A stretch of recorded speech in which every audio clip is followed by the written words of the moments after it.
Have you ever felt a nagging sense that you could be doing more, achieving more, being more? What if the obstacles aren't simply personal shortcomings, but something far more ingrained? What if the very fabric of our society is subtly designed to keep us comfortably average? We often celebrate extraordinary achievements, but it's essential to consider the profound cost of suppressed potential when society subtly nudges us towards conformity. The pressure to fit in can slowly erode our unique talents, stifle our creativity, and ultimately prevent us from making meaningful contributions to the world. This isn't just about unfulfilled dreams.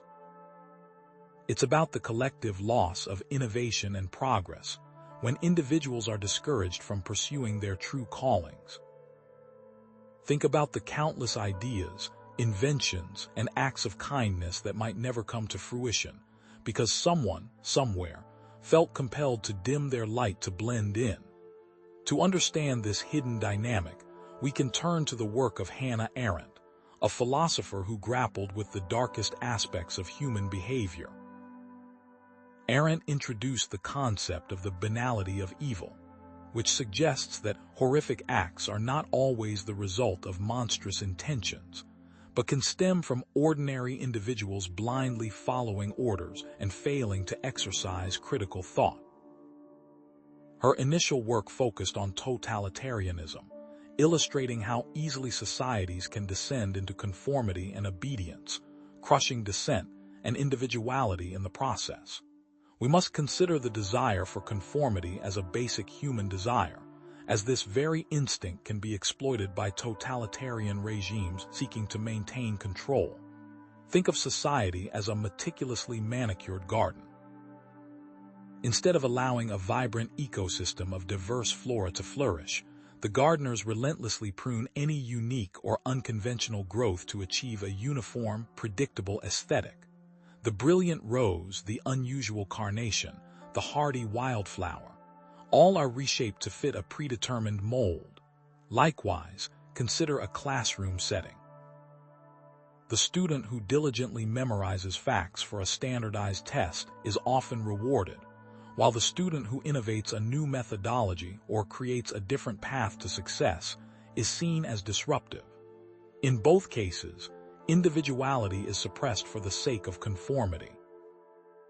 By the end of this video, you will understand the subtle, often unconscious, ways in which society promotes mediocrity, and more importantly, you'll learn practical strategies for resisting these insidious pressures. We'll uncover the psychological mechanisms that contribute to conformity, explore historical examples of individuals who dared to defy societal norms, and provide you with actionable steps for cultivating independent thought and moral courage. Get ready to challenge your assumptions, break free from limiting beliefs, and embrace your unique potential. You might be thinking, is this really happening? Am I truly being held back by society? These feelings are valid, and it's natural to feel a sense of skepticism or even resistance when confronted with the idea that external forces might be subtly shaping our choices.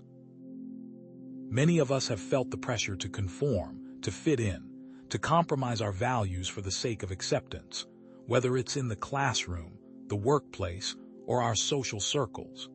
It's understandable if you feel overwhelmed or discouraged, but understanding these forces is the first step towards reclaiming your individuality and living a more authentic life. Now, let's delve deeper into the societal pressures that encourage mediocrity and begin to understand how to challenge them. Now, let's delve into the foundations of this pressure toward conformity. We've touched on the surface, but understanding the underlying mechanisms requires a closer look at Hannah Arendt's work on totalitarianism. What can Arendt's work on, what seems to be a surface level of governmental systems, tell us about day-to-day life in seemingly free societies? Could it be that the seeds of conformity, the very things that let totalitarianism take root, are already present in our daily lives? To truly grasp this, we must understand that totalitarianism isn't just about oppressive regimes with secret police and constant surveillance. Arendt's analysis reveals a deeper desire for conformity, a suppression of individuality that extends far beyond the state. Totalitarianism, at its core, is a system, a desire that permeates all aspects of society, demanding absolute adherence to a single, unified ideology. It's not just about government control. It's about cultural and societal norms that stifle dissent and celebrate uniformity. Conformity and the stifling of dissent are therefore not merely features of totalitarian states, but necessary components for their very existence. What if the desire to fit in is a far more sinister force than we give it credit for? What if that desire is a tool for manipulation on a societal scale? The appeal of totalitarian thinking, however unsettling, stems from some deeply ingrained human desires. Consider the desire for order, the fear of uncertainty, and the comfort of belonging. Totalitarian ideologies offer a seemingly simple solution to complex problems, providing a rigid framework of rules and beliefs that eliminate ambiguity and uncertainty. People often find solace in following the crowd, as it offers an easier life and a stronger sense of identity. History is replete with examples of totalitarian regimes that have skillfully exploited this appeal, promising stability and security in exchange for absolute obedience. Think of Nazi Germany, where the promise of a racially pure and economically prosperous nation captivated millions, or the Soviet Union, where the vision of a communist utopia justified the suppression of individual freedoms. How easy it must be to simply fall in line, when the alternative is to stand alone against a powerful current. But here's the twist. These patterns of conformity and suppression of dissent aren't confined to totalitarian states. They can be found in more subtle forms in everyday life, in seemingly benign social settings. Fitting in often requires suppressing our own opinions, interests, and values. The desire to be liked or to avoid conflict may incentivize compliance, leading us to adopt the prevailing views of our peer group, even if they clash with our own convictions. Have you ever been in a situation where you agreed with the general opinion of a group, even though you felt differently inside? Have you ever nodded along to a joke you didn't find funny, or pretended to share an interest you didn't actually have, just to avoid sticking out? These small acts of conformity, seemingly harmless in themselves, contribute to a larger culture of mediocrity and stifle the very individuality that makes us human. This brings us to a key societal institution that often promotes conformity, even unintentionally: education. How does the education system, often seen as a path to enlightenment, also contribute to the problem of mediocrity and conformity? Is education merely a means of indoctrination, subtly shaping us into compliant members of society, rather than fostering independent thought and critical analysis? What if our schools are actually factories churning out interchangeable units of labor? One of the most glaring ways the education system promotes conformity is through standardized testing and rigid curricula. Standardized tests prioritize conformity by assessing students based on a narrow range of knowledge and skills, discouraging critical thinking and creativity. Rigid curricula further stifle individuality by dictating what students should learn and how they should learn it, leaving little room for exploration or independent inquiry. The emphasis is placed on rote memorization over genuine understanding, rewarding students who can regurgitate facts and figures, rather than those who can think critically and solve problems creatively. Unique learning styles and individual talents are often ignored or suppressed in this one-size-fits-all approach, leading to a loss of intellectual curiosity and a decline in academic performance. Consider a child in school who is more interested in art than arithmetic. How does a modern school handle that individuality? Is that child given the space to explore their passion and develop their artistic talents, or are they forced to conform to a curriculum that prioritizes math and science? The education system also rewards conformity and punishes dissent through its reward system. Good students are often those who follow instructions and regurgitate information, rather than those who question assumptions and challenge the status quo. Students who challenge or question authority are often seen as troublemakers, disrupting the flow of the classroom and undermining the teacher's authority. This creates a culture of conformity, where students are incentivized to comply with expectations, even if it means sacrificing their own intellectual curiosity and independent thinking. Consider the case of Salman Khan, the founder of Khan Academy. He initially tutored his cousins in math remotely, using innovative methods tailored to their individual learning styles.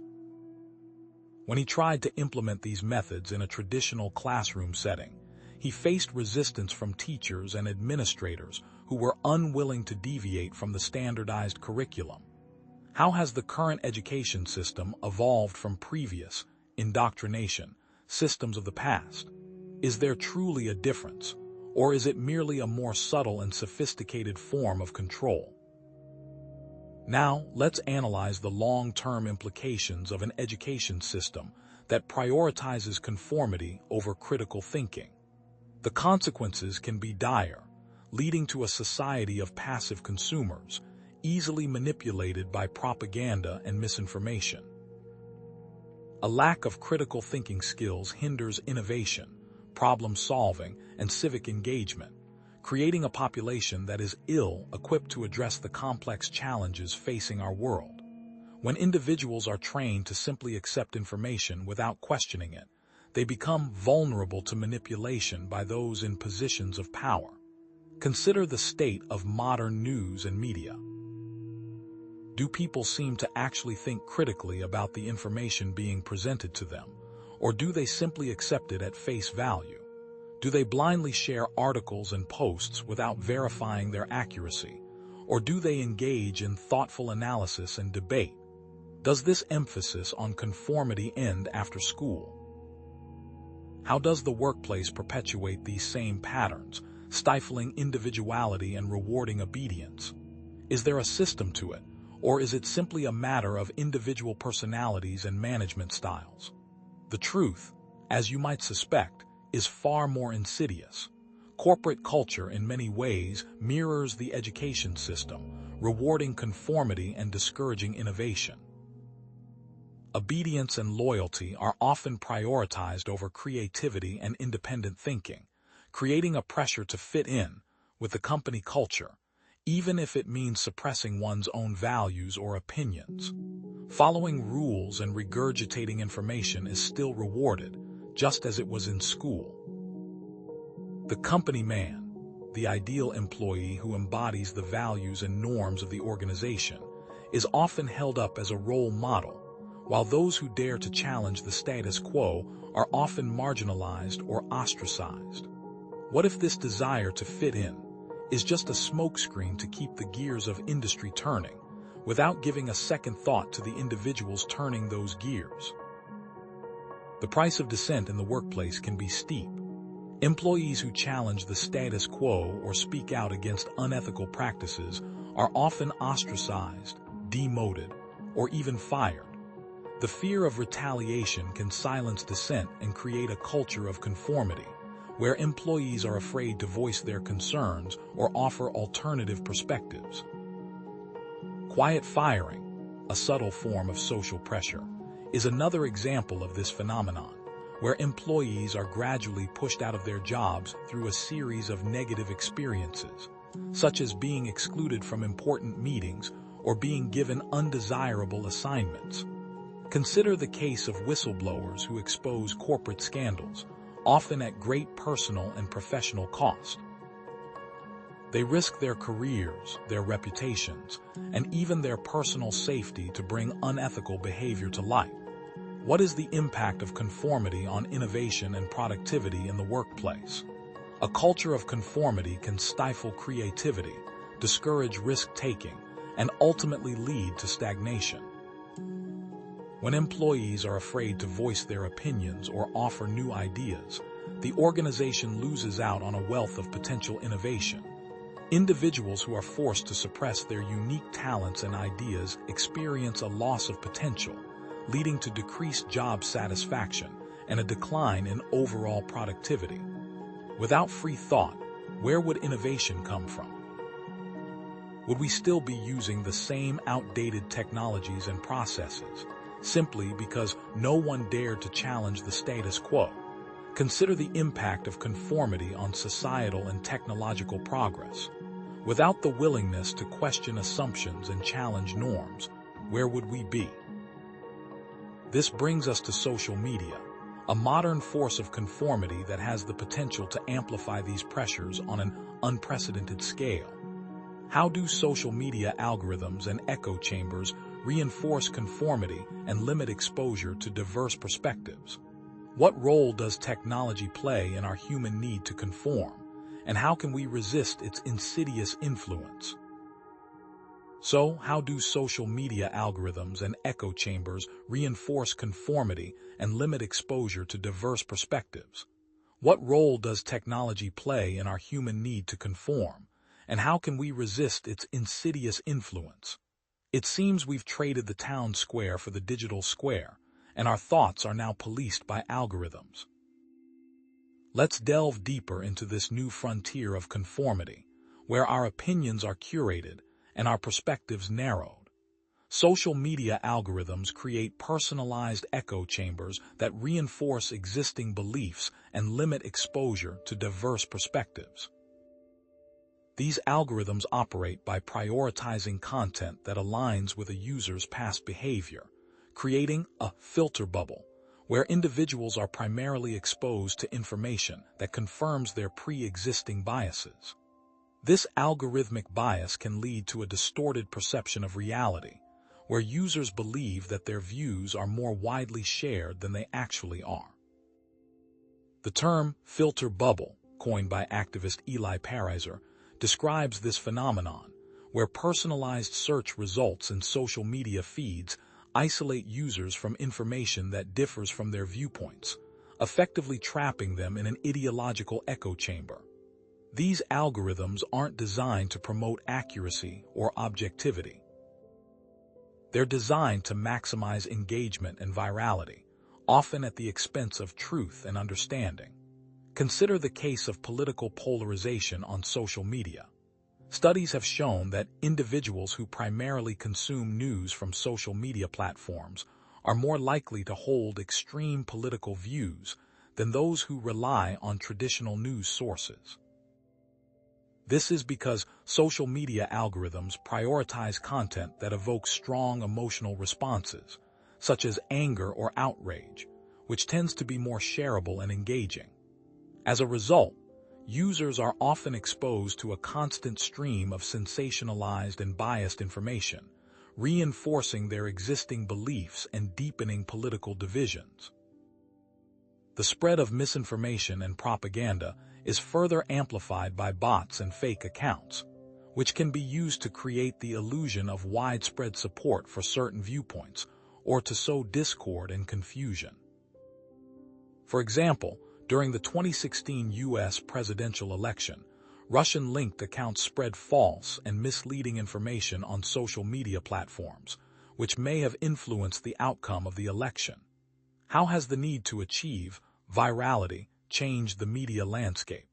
Is achieving popularity more important than telling the truth? The psychological impact of social media echo chambers is significant. They create an illusion of consensus, where individuals believe that their views are shared by the majority of people, even if that's not the case. This illusion of consensus can discourage dissenting opinions, as individuals fear being ostracized or canceled for expressing views that deviate from the perceived norm. The term cancel culture refers to the practice of publicly shaming or boycotting individuals who express controversial or unpopular opinions, often resulting in the loss of their jobs or social standing. Have you ever been afraid to voice your true feelings online, for fear of being ostracized or ratioed, where the number of replies vastly outnumbers the number of likes, thus indicating widespread disagreement and condemnation? What are some real-world impacts of these illusions? How do they affect democracy and free thought? But is social media the only place where conformity takes precedence over independent thought? How do propaganda and misinformation erode critical thinking and civic engagement in politics? Is society creating a situation where only one side is willing to speak their mind, and how does this trend endanger society? Propaganda and misinformation are powerful tools used to manipulate public opinion and suppress dissent in the political arena. Propaganda involves the dissemination of biased or misleading information to promote a particular political agenda, while misinformation refers to the spread of false or inaccurate information, regardless of intent. Social media platforms have become fertile ground for these tactics, as they allow political actors to target specific demographics with tailored messages and to amplify their reach through bots and fake accounts. The rise of fake news has further complicated the political landscape, making it increasingly difficult for citizens to distinguish between credible information and deliberate falsehoods. Connect this back to the earlier points about education and critical thinking. Without a strong foundation in critical analysis, how can citizens effectively evaluate the information they're bombarded with daily? Political discourse is increasingly characterized by an us versus them mentality, where opposing viewpoints are demonized and critical thinking is discouraged.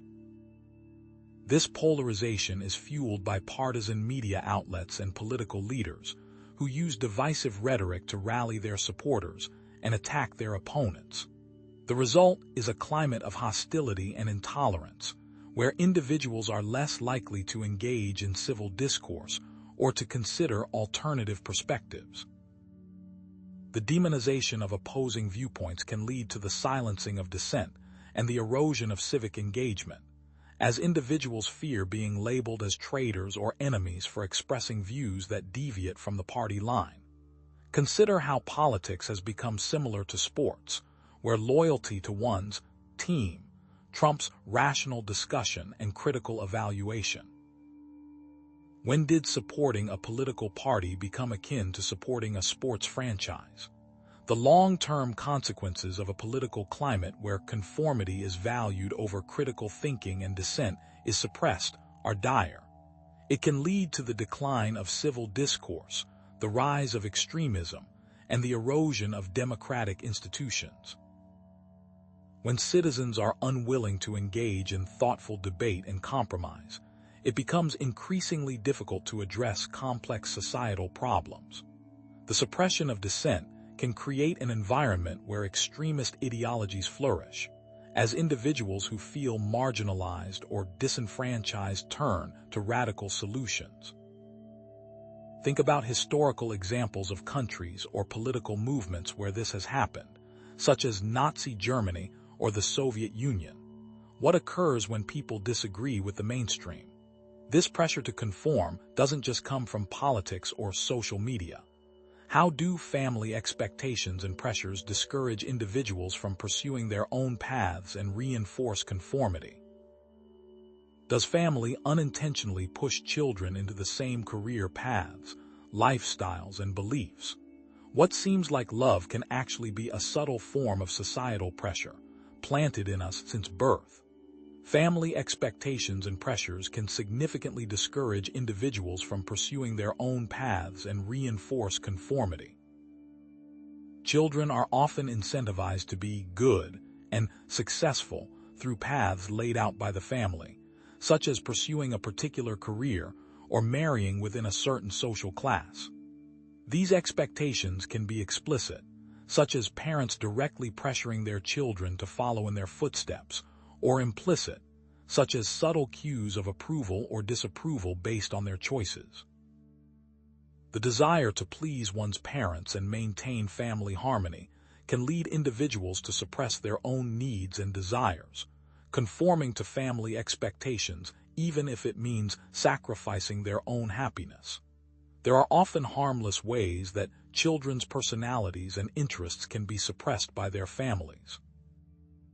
For example, a child who dreams of being a musician may be steered towards a more practical career, such as medicine or law, due to parental concerns about financial stability.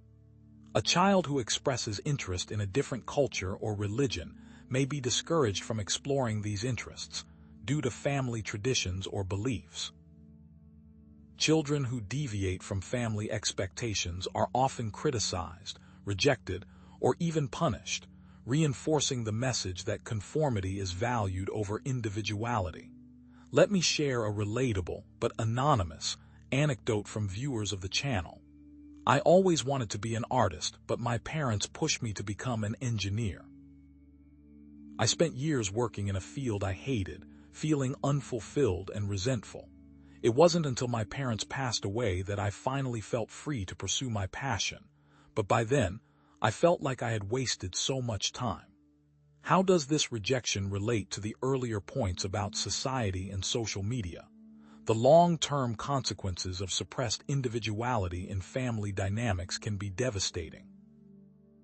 It can lead to feelings of resentment, alienation, and unfulfillment.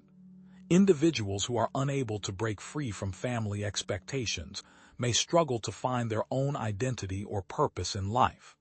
This can manifest in various ways, such as depression, anxiety, or substance abuse. The lack of autonomy and self-expression can stifle personal growth and prevent individuals from reaching their full potential. Have you ever questioned a major decision in your life, only to find that you made it to appease your family? How do these various forces, education, workplace, social media, and family, contribute to a banality of mediocrity? A subtle but pervasive societal pressure to conform and suppress individuality. Has a trend toward mediocrity always been a basic part of society, or has it become more pronounced in the modern era? Stay with me, because we will now begin to see how Hannah Arendt can re-enter the conversation. How do these various forces, education, workplace, social media, and family, contribute to a banality of mediocrity? A subtle but pervasive societal pressure to conform and suppress individuality. Has a trend toward mediocrity always been a basic part of society, or has it become more pronounced in the modern era? To truly grapple with these questions, we must first understand the insidious nature of the banality of mediocrity itself. Let's define the banality of mediocrity. It's the normalization of conformity, the quiet acceptance of uninspired, unoriginal thought and action. It's not necessarily a product of malicious intent, but rather a consequence of systemic pressures and individual choices converging. Consider that mediocrity itself isn't always a terrible goal. A society cannot operate on the cutting edge 100% of the time, otherwise nothing would ever be completed. There must be a balance, and the question becomes whether the scales have tipped too far in the direction of uninspired action and thought. Is society doomed to push toward only the lowest common denominator, or is it possible to reverse this trend? So, through what mechanisms is mediocrity normalized in our society? Think about our education system. The emphasis on standardized testing often incentivizes rote memorization over critical thinking, stifling creativity and discouraging intellectual curiosity. In the workplace, compliance is frequently valued over innovation, as employees are rewarded for following established procedures rather than questioning or improving them. Social media platforms promote superficial content and reinforce echo chambers, limiting exposure to diverse perspectives and critical analysis. Family dynamics can discourage unconventional paths, as individuals feel pressured to conform to family expectations rather than pursuing their own passions.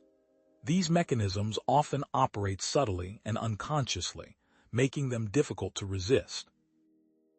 To illustrate this, consider a student who excels at memorizing facts for standardized tests, but struggles to think critically about complex issues.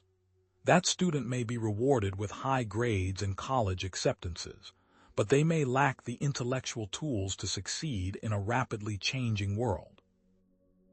Now imagine that same student scrolling through social media, encountering only content that confirms their pre-existing beliefs. This constant reinforcement can further entrench their biases and limit their ability to engage in thoughtful debate. When this person enters the workforce, they are incentivized to fall in line, further suppressing creativity. Is this student being prepared for a successful life, or merely trained to be an unthinking cog in a larger machine?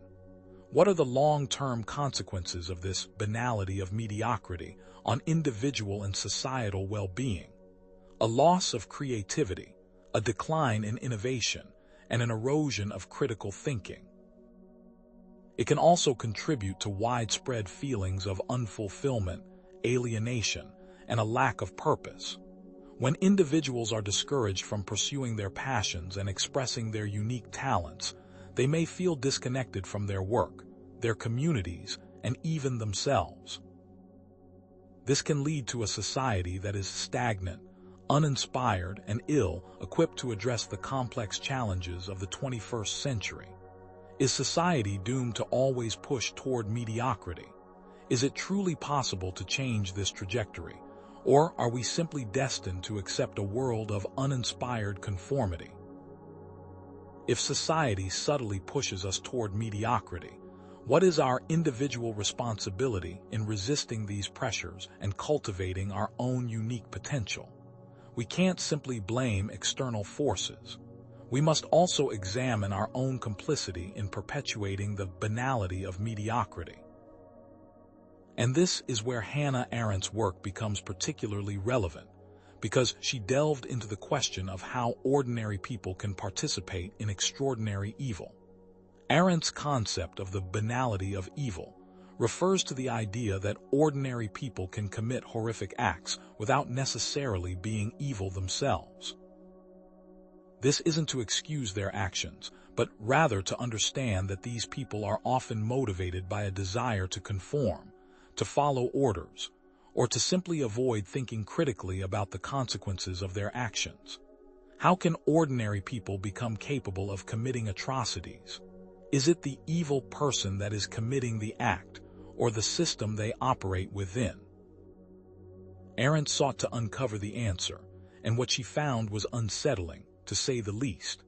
Arendt's work in covering the trial of Adolf Eichmann, the Nazi official who organized the Holocaust, provides a chilling illustration of this concept. Eichmann was not a raving ideologue or a sadistic monster, but rather a bureaucrat who simply followed orders without questioning their morality. He was, in Arendt's words, terribly and terrifyingly normal. He wasn't driven by deep-seated hatred or a desire for personal gain, but rather by a desire to do his job efficiently and to please his superiors. The Milgram experiment highlights this in a different context. Participants were willing to administer seemingly lethal electric shocks to other people simply because an authority figure told them to do so. Is this evil, or simply obedience taken to a horrific extreme? During Eichmann's trial, Arendt observed his lack of critical thinking, his inability to engage in moral reasoning, and his reliance on clichés and stock phrases. He seemed incapable of understanding the enormity of his actions or the suffering he had caused. He wasn't necessarily stupid, but he was utterly thoughtless. He simply accepted the prevailing norms and followed orders without questioning their ethical implications. And it was this very thoughtlessness, this very banality, that made him capable of participating in one of the greatest atrocities in human history. What implications does this have for our understanding of complicity and responsibility? How does this connect to the subtle pressures to conform that we experience in our daily lives? The banality of evil and the banality of mediocrity both stem from a lack of critical thinking and a failure to take individual responsibility for one's actions. If we are not vigilant in questioning the norms and expectations that are imposed upon us, we risk becoming complicit in perpetuating mediocrity or even evil. We must cultivate our thinking eye, that inner voice that challenges us to examine our beliefs, our actions, and their consequences. We must dare to question the status quo, to challenge authority, and to think for ourselves, even when it's uncomfortable or unpopular. This is not merely an intellectual exercise, it's a moral imperative. If the banality of mediocrity stems from a lack of critical thinking, how can we cultivate this essential skill and resist the pressures to conform? What are some simple actions that can be taken, or is it already too late to turn back? If the banality of mediocrity stems from a lack of critical thinking, how can we cultivate this essential skill and resist pressures to conform? How can we break free from the cycle of unthinking conformity? The answer lies in developing our capacity for critical thought, not just as an intellectual exercise, but as a means of individual empowerment and societal progress. Stay with me, because the ability to think critically is the key to unlocking your potential and creating a more meaningful life. But what exactly is critical thinking? It's more than just memorizing facts or following instructions. It's the ability to analyze information objectively, identify biases, question assumptions, and form independent judgments. It's about digging beneath the surface, challenging conventional wisdom, and arriving at your own conclusions based on evidence and reason. Critical thinking isn't about being negative or cynical. It's about being open-minded and intellectually rigorous, willing to consider different perspectives while remaining committed to the pursuit of truth. So, how does this differ from rote memorization that we're so often rewarded for? The difference is substantial. Rote memorization focuses on recalling facts and figures, while critical thinking emphasizes understanding, evaluating, and applying information. Consider the student who can recite historical dates, but cannot analyze the causes and consequences of historical events. Or consider an employee who can follow procedures flawlessly, but cannot identify inefficiencies or propose improvements. These individuals may be competent, but they lack the critical thinking skills necessary to thrive in a complex and rapidly changing world. And those are exactly the kinds of people society wants. Cogs who keep the machine running without questioning its purpose. Are you content to be a cog, or do you strive to be something more? Critical thinking can be broken down into specific, actionable components. First, there's information gathering, seeking out all possible information before reaching a conclusion. This means actively seeking diverse sources of data, not just relying on what's readily available or confirms your existing beliefs. It's about challenging your own biases and being open to perspectives that differ from your own. How can you find this diverse data? Fact-checking websites can help verify the accuracy of information, while academic databases offer access to scholarly research. Diverse news sources, representing different political viewpoints, can provide a more balanced understanding of current events. But here's what most people miss. Information gathering isn't just about quantity, it's about quality. Are you truly evaluating the sources you consult, or are you simply cherry-picking information that supports your preconceived notions? Next comes analysis and evaluation, assessing the credibility of sources, identifying biases, and recognizing logical fallacies and propaganda techniques. This involves questioning the motives of those presenting information and understanding how language can be used to manipulate opinions. Can you spot confirmation bias, the tendency to favor information that confirms your existing beliefs? Can you identify ad hominem attacks, which target the person making an argument rather than the argument itself? Are you able to recognize straw man arguments, which misrepresent an opponent's position to make it easier to attack? These are essential skills for navigating the complex information landscape of the 21st century. Then, there's independent judgment, forming your own conclusions based on evidence and reasoning, rather than simply accepting what others say. This means challenging assumptions, questioning authority, and being willing to stand up for your beliefs, even when they're unpopular. Consider the example of Socrates, the ancient Greek philosopher. Though condemned for corrupting the youth, Socrates challenged the status quo through relentless questioning, urging his fellow citizens to examine their beliefs and values. Think about it. Are you willing to question common beliefs, challenge expert opinions, and form your own conclusions, even when it's uncomfortable or unpopular? Finally, there's creative problem solving, applying critical thinking skills to generate new ideas and solve problems. This involves thinking outside the box, challenging conventional wisdom, and being willing to experiment and take risks.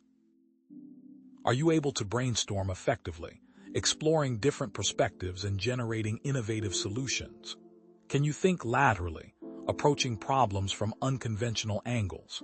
Are you familiar with design thinking, a human-centered approach to problem solving that emphasizes empathy, experimentation, and iteration?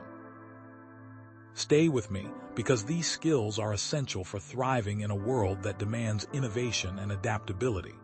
So, how can you cultivate these critical thinking skills in your own life?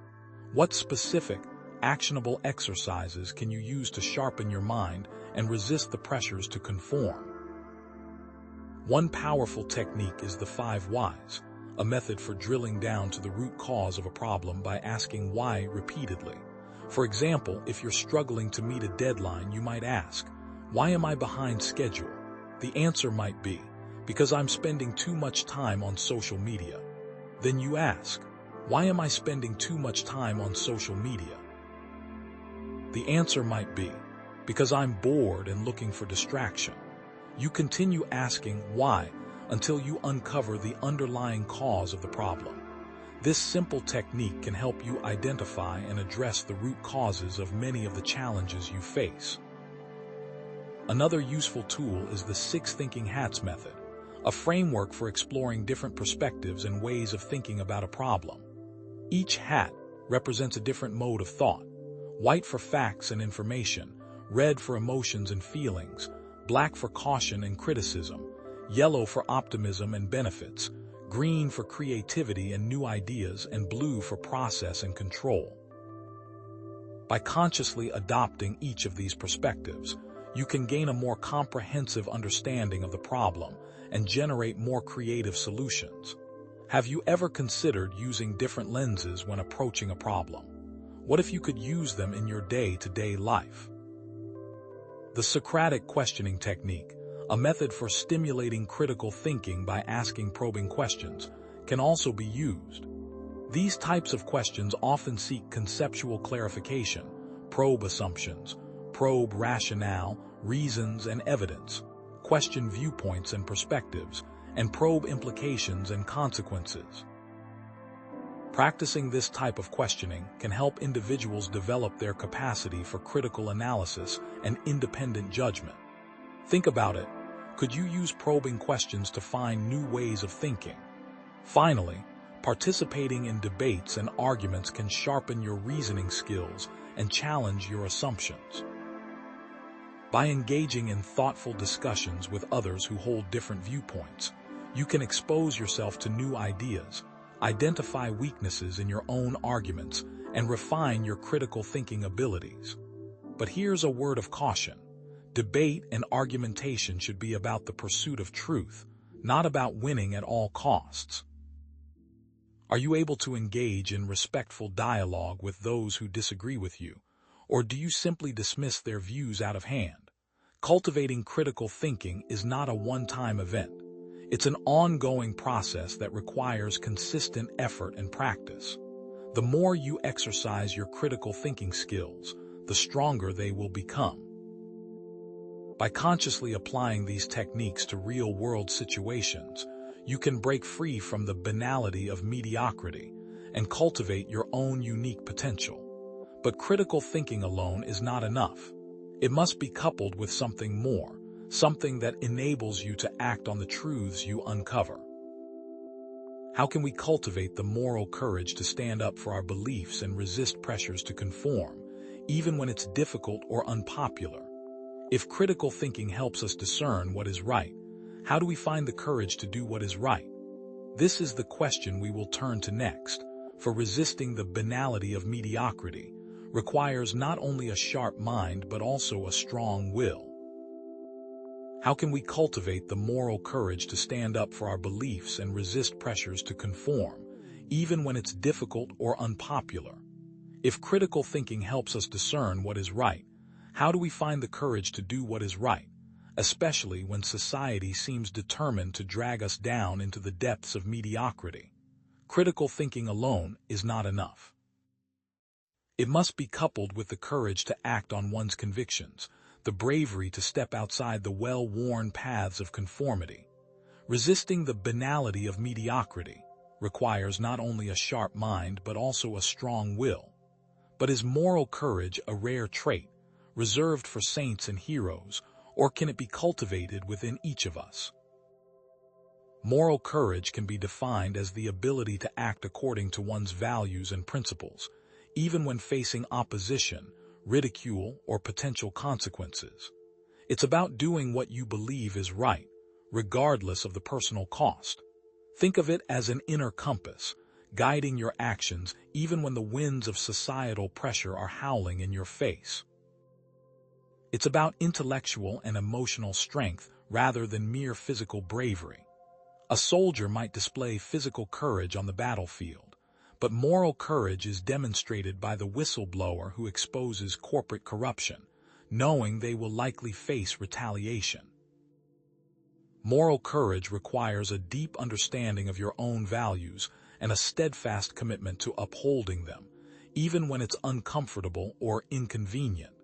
It is not merely about being righteous. It's about acting righteously, even when it would be far easier to compromise. But what is the difference between simply being righteous and actually having moral courage? History provides us with countless examples of individuals who demonstrated extraordinary moral courage. Consider Rosa Parks, an African-American woman who, in 1955, refused to give up her seat on a bus to a white passenger in Montgomery, Alabama. This seemingly small act of defiance ignited the Montgomery bus boycott, a pivotal event in the civil rights movement. But here's what many people forget. Parks wasn't simply tired that day. She was a longtime activist who understood the profound injustice of segregation and was prepared to face the consequences of her actions. She knew she would be arrested, and she was. Her act of courage, however, sparked a fire that could not be extinguished, leading to the desegregation of public transportation and inspiring countless others to stand up for their rights. But were the long-term impacts of her courageous demonstration fully visible at the time she committed the act? Or were they merely unforeseen consequences of her standing up for what she believed in? Then there's Nelson Mandela, who spent 27 years in prison for his unwavering commitment to fighting apartheid in South Africa. During his imprisonment, he was offered numerous opportunities to compromise his principles in exchange for freedom, but he refused to yield. He understood that true freedom was not simply a matter of physical liberation. It was about achieving justice and equality for all South Africans.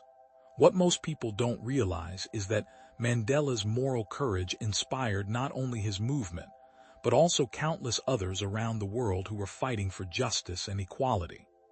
His leadership, even from behind bars, ultimately led to the dismantling of apartheid and the establishment of a democratic South Africa.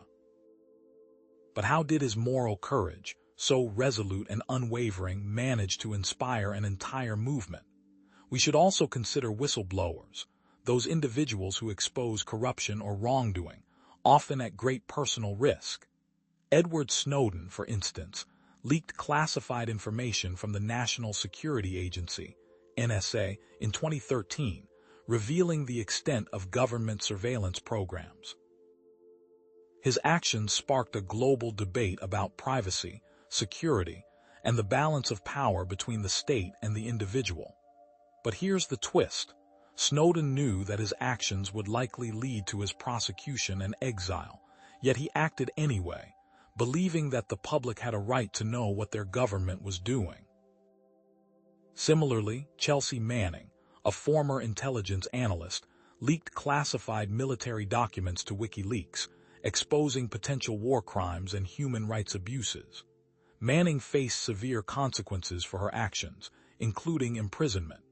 Were these actions truly moral, or were they criminal acts that jeopardized national security? Were their punishments justified given the circumstances? And we cannot forget those Gentiles in Nazi-occupied Europe who rescued Jews from extermination in defiance of official decrees. People like Irina Sendler, who as a Polish nurse saved over 2,500 Jewish children from the Warsaw Ghetto by smuggling them out in ambulances and coffins, hiding them in orphanages and convents. Or Raoul Wallenberg, a Swedish diplomat who issued protective passports to thousands of Hungarian Jews, shielding them from deportation to extermination camps. These rescuers risked their lives and the lives of their families to protect innocent people from persecution. But what drove them to act with such extraordinary courage in the face of unspeakable evil? What gave them the strength to defy a regime that had terrorized an entire continent? Acting with moral courage isn't easy. It's fraught with challenges. It can lead to increased self-respect, a stronger sense of identity, and a more meaningful life. However, it can also lead to social ostracism, professional setbacks, or even physical danger. It is a double-edged sword. Moral courage can inspire others, challenge injustice, and contribute to positive social change, but it can also make you a target. Think about it. How many times have you witnessed injustice but remained silent out of fear of the consequences? What are the long-term impacts that moral actions can have, not just on society, but also on the individual? When deciding whether to act with moral courage, individuals may face agonizing internal conflicts and dilemmas. It's not always easy to know the right thing to do. Sometimes, the line between right and wrong is blurred, and the consequences of our actions are uncertain. Is it always moral to stand up to authority? Are there circumstances where it's immoral? Sometimes, doing the right thing can have unintended negative consequences, harming those we are trying to help. We may also question our own motives, wondering if we are acting out of genuine conviction or simply seeking attention or validation. Have you ever found yourself in a situation where you knew something was wrong, but you weren't sure what to do about it? But how can we develop the moral courage to stand up for our beliefs, even when it's difficult or unpopular? What concrete steps can we take to strengthen our resolve and overcome our fears? Developing moral courage isn't an overnight transformation. It's a gradual process that requires self-awareness, commitment, and practice. But what are some small actions that can lead to monumental moral courage? That's exactly what we will explore next, for it's in these small acts of courage that we build the strength to face even the greatest challenges. So, how can we develop the moral courage to stand up for our beliefs, even when it's difficult or unpopular? We've explored the importance of critical thinking in discerning what is right, and we've defined moral courage as the ability to act on those convictions. But now, let's get practical. This isn't just about understanding moral courage. It's about cultivating it, about building the strength within ourselves to resist the pressures of mediocrity. This section is dedicated to providing you with concrete steps, actionable strategies to strengthen your resolve and overcome your fears. Consider this section your personal training program for moral courage. What practical exercises can we do? What mental shifts can we make to transform ourselves from passive observers to active agents of positive change? Developing moral courage is not about grand, sweeping gestures, but rather about consistently making ethical choices in our daily lives. Think of it as building a muscle. It requires regular exercise and consistent effort.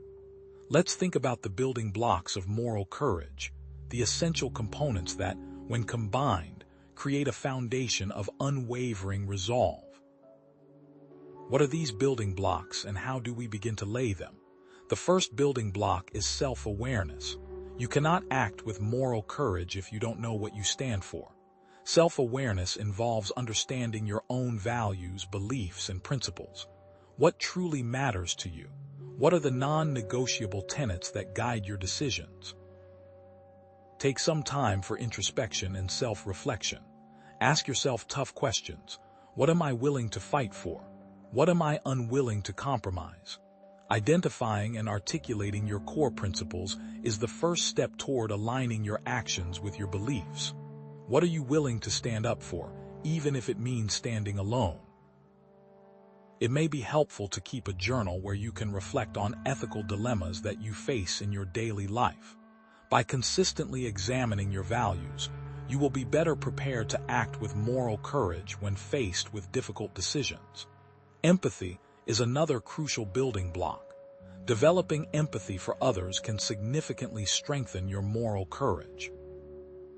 When you understand and appreciate different perspectives, you are more likely to act in ways that promote justice and compassion. Take the time to consider the impact of your actions on others. How will your decisions affect those around you? Will they promote equality and fairness, or will they perpetuate harm and injustice?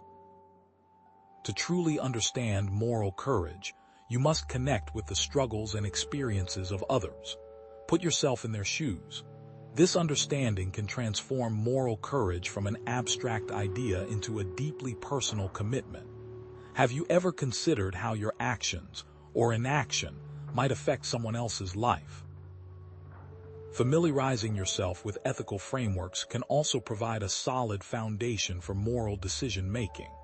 While ethics is complex, understanding the basics can make challenging situations easier to dissect and give you clarity. Utilitarianism, for example, focuses on maximizing overall happiness and minimizing harm. Deontology emphasizes moral duties and obligations, regardless of the consequences.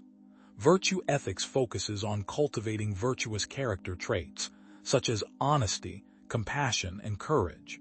By understanding these frameworks, you can analyze moral dilemmas from different perspectives and make more informed decisions. Which ethical framework resonates most with you, and how can you apply it to your daily life? But moral courage doesn't necessarily start with ethical theory. Practicing small acts of courage in everyday life can build confidence and resilience. These small acts can be as simple as speaking up in a meeting when you disagree with something, expressing gratitude to someone who has helped you, or standing up for someone who is being bullied. Each small act of courage strengthens your inner resolve and prepares you for bigger challenges. Think of it as a muscle. The more you exercise it, the stronger it becomes. The next time you see something that you know is wrong, even in a small way, consider speaking up. You might be surprised at the impact that your words can have. By consistently performing these small acts, you can build your moral courage, one step at a time. What small act of courage will you commit to today? To further develop your moral courage, there are specific, actionable exercises that you can incorporate into your daily life. Start with a value clarification exercise. Take some time to identify your core values and prioritize them. What principles are most important to you? What are you willing to defend, no matter the cost? Write down your values and reflect on why they are important to you. This exercise will help you clarify your moral compass and guide your actions in challenging situations. Once you know what you stand for, you will be better equipped to act with moral courage. What are the top 3 values that guide your life? Another valuable exercise is perspective taking. Practice seeing situations from different perspectives. Imagine yourself in the shoes of someone who holds opposing views. What are their reasons for believing what they do? What are their fears and concerns? By understanding different perspectives, you can develop empathy and compassion, which will strengthen your moral courage. Empathy is a muscle that you can develop over time, just like moral courage. Consider a current event or social issue that you feel strongly about. Now, try to understand the perspective of someone who disagrees with you. What are their arguments, and why do they hold those beliefs? This exercise can help you develop empathy and strengthen your moral courage. And now, for the courage challenge. Commit to performing one small act of courage each day for a week. This could be anything from speaking up in a meeting to expressing gratitude to a loved one to standing up for someone who is being bullied. The key is to challenge yourself to step outside of your comfort zone and act in accordance with your values. At the end of the week, reflect on your experiences. What did you learn about yourself? How did these small acts of courage make you feel? This challenge will help you build confidence and resilience, preparing you for bigger challenges in the future. Remember, moral courage is not about being fearless. It's about acting in the face of fear. What small act of courage will you commit to today? Role-playing can also be a valuable tool. Practice standing up for your beliefs in a safe and supportive environment. Find a friend or family member who is willing to role-play different scenarios with you. This will give you the opportunity to practice your communication skills and build confidence in your ability to handle difficult conversations. Role-playing can help you prepare for real-world situations and strengthen your moral courage. What scenarios would you like to role-play, and how can you make them as realistic as possible? You can also find community resources and activities related to standing up for your values. Join a local advocacy group, volunteer for a cause that you care about, or attend a community meeting. Engaging with others who share your values can provide you with support and inspiration. The more you connect with like-minded individuals, the stronger your moral courage will become. Where can you find community resources and activities related to your values? But even with these tools, developing moral courage isn't easy. There are psychological barriers that can hold us back, such as fear of social disapproval, fear of failure, and fear of retaliation. The fear of being judged or ostracized by others can be a powerful deterrent to moral courage. We all want to be liked and accepted, and the thought of facing criticism or rejection can be daunting. However, it's important to remember that true moral courage often requires us to stand apart from the crowd. How can we overcome this fear of social disapproval? Surround yourself with supportive people who share similar values. Seek out friends, family members, or mentors who will encourage you to act in accordance with your beliefs. Remember that you are not alone and that there are others who support you. While easier said than done, you must seek validation from within rather than from external sources. The fear of failure can also hold us back. We may be afraid of making mistakes, of not being perfect, or of not achieving our desired outcome. However, it's important to reframe failure as a learning opportunity. Mistakes are inevitable, and they can provide valuable lessons that help us grow and improve. Don't be afraid to take risks and to make mistakes. The most courageous individuals are often those who have failed the most. What have you learned from your past failures, and how can you use those lessons to strengthen your moral courage? And here's the twist. While the fear of social disapproval and failure are well-known psychological barriers, what is less often discussed is the very real fear of retaliation. This is especially true in situations where there is a power imbalance, such as in the workplace. Acknowledging the legitimate concerns about potential consequences for standing up for your beliefs is crucial. Documenting wrongdoing and seeking legal protection are two strategies for mitigating these risks. However, let's be real. While those strategies provide some protection, it's not always enough. Weigh the risks carefully, gather allies where you can, and know that sometimes the most courageous act is also the most discreet. So, What steps can you take to protect yourself when standing up for what's right? But amidst these challenges, don't forget the importance of self-compassion and forgiveness. Be kind to yourself when you make mistakes. Forgive yourself for not always acting with perfect courage. Remember that you are human and that you are doing the best you can. Self-compassion will help you stay resilient in the face of adversity. How can you practice self-compassion in your daily life, and how can it help you strengthen your moral courage? We've explored individual strategies for cultivating moral courage, but now we must turn our attention to the broader context in which we operate. How can we create a more supportive environment for moral courage? How can we work together to challenge injustice and promote positive social change? Remember Rosa Parks standing up for what she believed in. What if there weren't other like-minded individuals to support her? She may have not been able to champion the civil rights movement.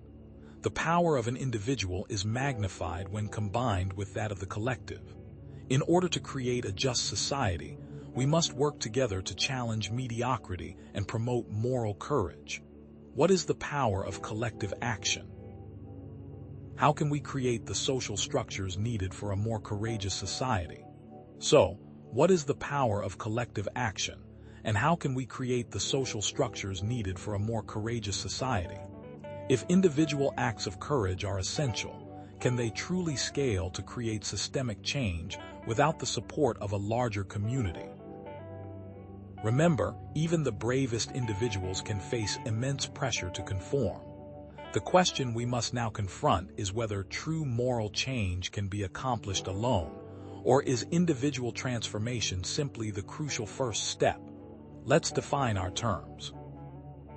Community, in this context, is a group of individuals who share common values, goals, or interests, supporting one another in pursuing these goals. Collective action, then, refers to the coordinated efforts of a group of people to achieve a shared objective. Unlike individual acts of courage, collective action offers the benefits of collaboration, shared responsibility, and a sense of belonging.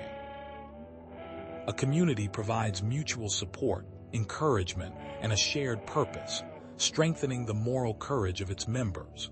But it is also important to note, especially in today's world, that not all communities are created equal.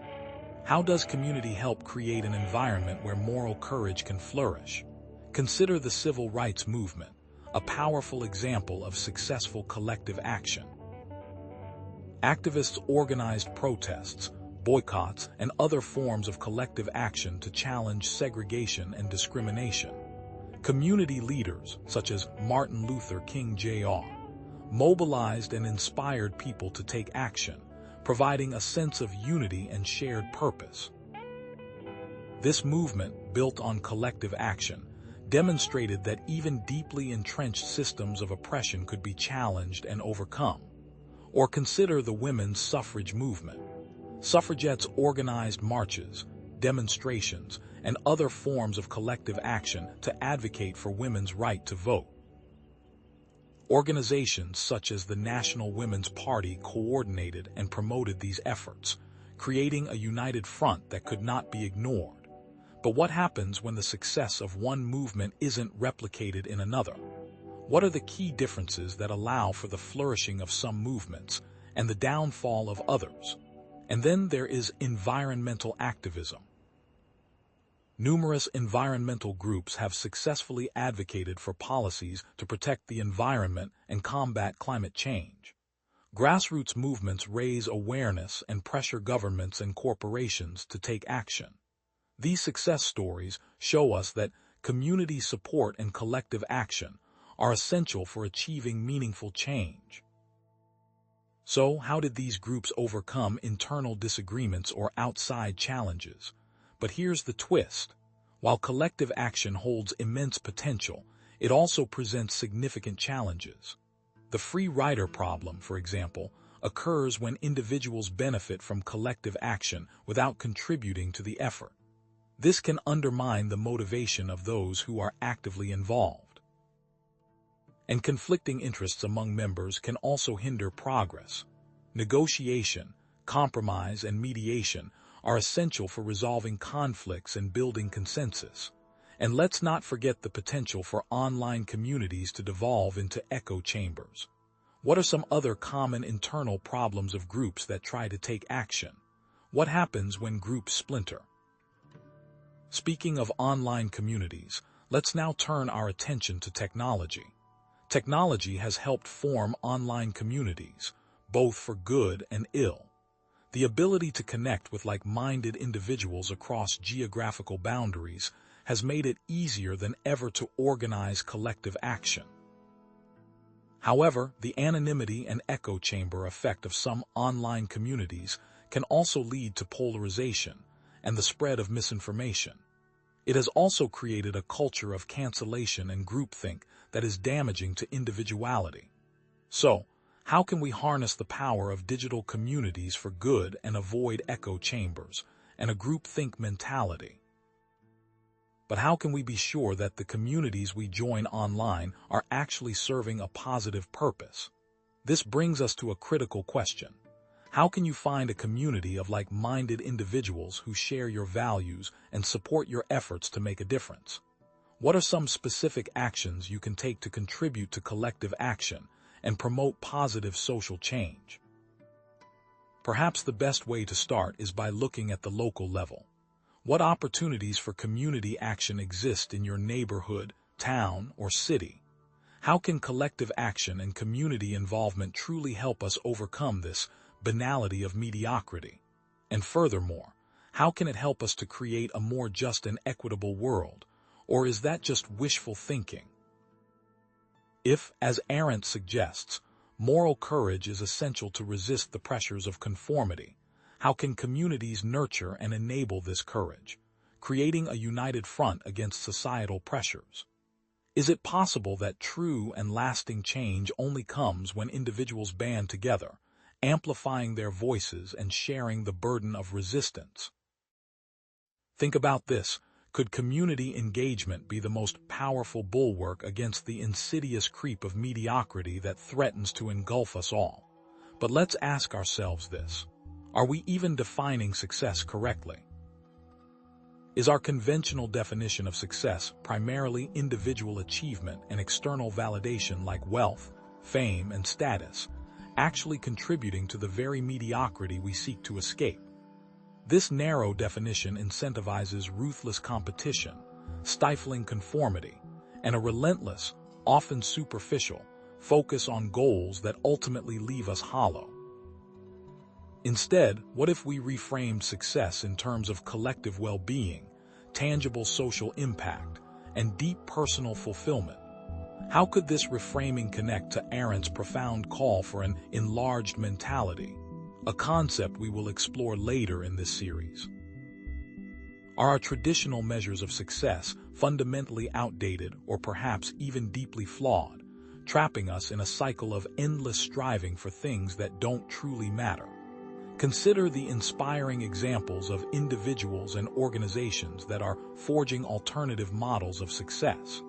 Take social entrepreneurs, for instance. These individuals are creating businesses that directly address pressing social or environmental problems, but they're measuring their success not just by profit margins, but by the positive impact they have on the world. Consider fair trade companies, which ensure that farmers and artisans in developing countries receive fair wages and safe working conditions. Or think about B corporations, businesses that are legally required to consider the impact of their decisions on all stakeholders, not just shareholders. And then there are nonprofit organizations, working tirelessly to address issues like poverty, hunger, and disease. How do these organizations balance financial sustainability with their commitment to social impact? What about community-based initiatives? These grassroots movements are working diligently to improve their local communities, measuring their success by the strength of their social connections and the overall well-being of their residents. Think about local food banks, providing essential resources to families in need. Or community gardens, fostering a sense of connection to the earth and providing access to fresh, healthy food.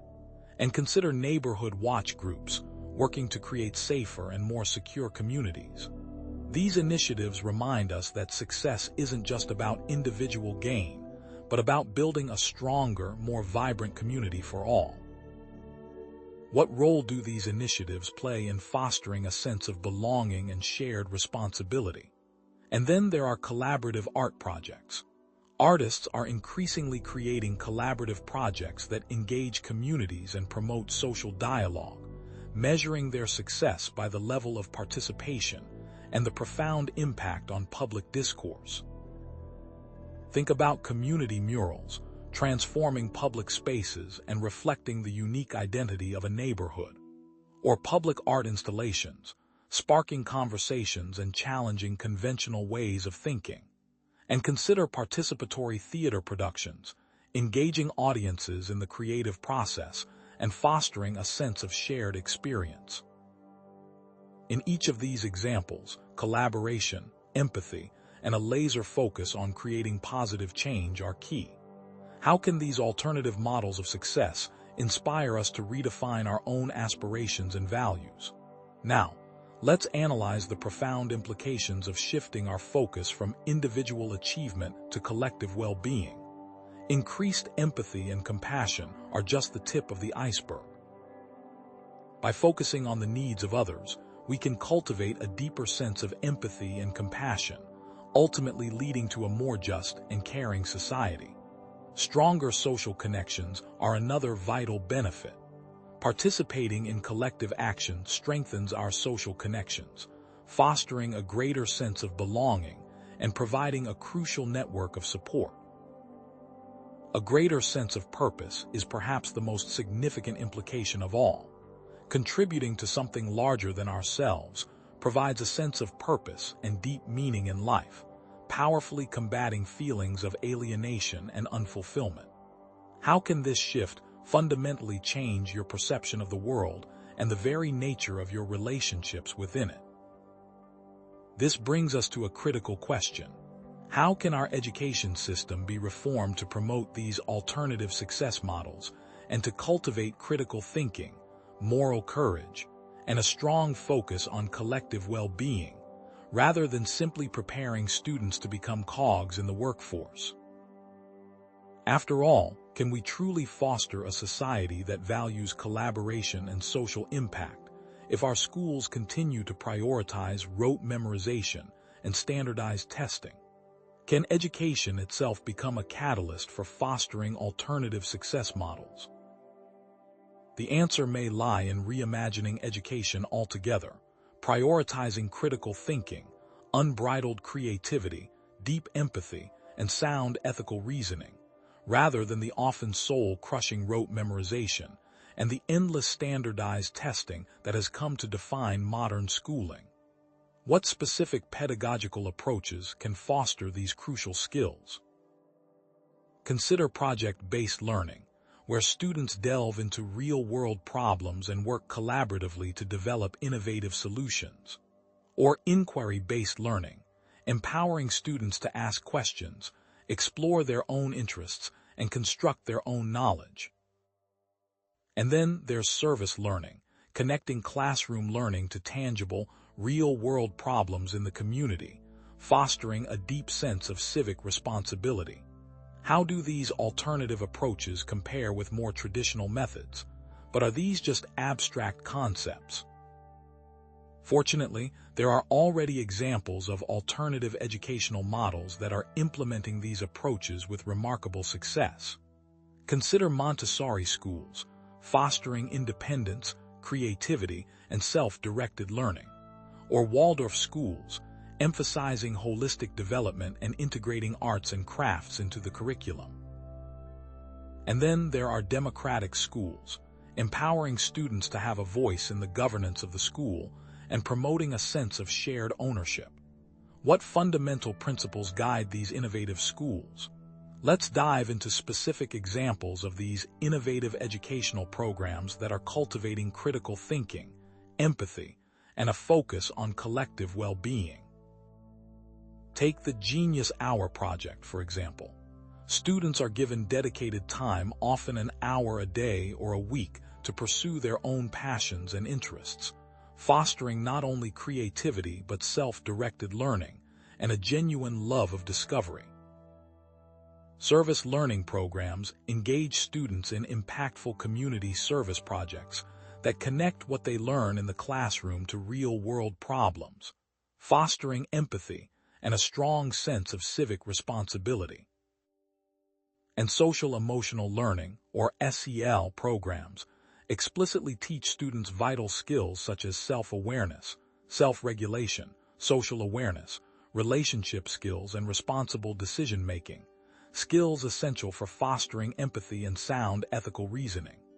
In each of these examples, student agency, meaningful collaboration, and a sharp focus on creating positive change are paramount. How could these approaches revolutionize the way we prepare young people for the future? Now let's consider the long-term implications of an education system that truly prioritizes critical thinking, empathy, and collective well-being. More engaged citizens are the foundation of a healthy democracy.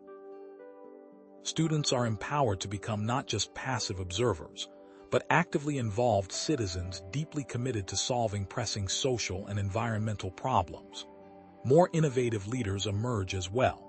Students are thoroughly prepared to become innovative leaders, able to think creatively and ethically about complex challenges, and to inspire others to join them in finding solutions. And perhaps most importantly, we'd see more compassionate individuals. Students are taught to become compassionate individuals, deeply committed to creating a more just and equitable world for all. How dramatically might our society change if every student was given the precious opportunity to develop these essential skills and values? Even within the existing societal structures, individuals can cultivate their unique potential and powerfully resist the relentless pressures to conform. However, how do we do this in the face of such monumental challenges? Self-awareness, critical thinking, moral courage, and active community engagement become more important than ever. What simple daily actions can each of us take to resist the numbing pull of mediocrity and to embrace a life of purpose and meaning? We have discussed how to break free from societal expectations, but what is it that we are supposed to be? Cultivating authenticity is absolutely key to resisting the insidious banality of mediocrity. Living in alignment with your deepest values, core beliefs, and most burning passions is the foundation of authenticity. This requires rigorous self-acceptance, unwavering self-compassion, and courageous self-expression. But what steps can you take to identify and then challenge the limiting beliefs and societal expectations that are actively preventing you from living authentically? What if society has programmed you to think a certain way? There are very specific, very actionable strategies that you can put into practice to cultivate this vital authenticity. Keeping a journal, writing regularly about your innermost thoughts, feelings, and varied experiences can help you gain invaluable clarity about your core values, long-held beliefs, and most important passions. Practicing mindfulness meditation, even just a few minutes each day, can help you become acutely more aware of your thoughts and emotions, enabling you to identify and then challenge the limiting beliefs that hold you back. Expressing yourself through art, music, writing, or any other creative outlet can help you connect with your authentic inner self and powerfully express your unique perspectives to the world. And of course, actively seeking candid feedback from trusted friends, close family members, or wise mentors can help you identify blind spots and see previously unseen areas for personal growth. What's been holding you back, and how can you address it? Let's look at the long-term implications of cultivating such profound authenticity. Increased self-esteem is virtually guaranteed. Living authentically with a commitment to your values inevitably leads to increased self-esteem and a strong sense of unwavering self-confidence. Stronger relationships also emerge. Living authentically leads to stronger, healthier, and far more fulfilling relationships based on genuine connection and mutual respect.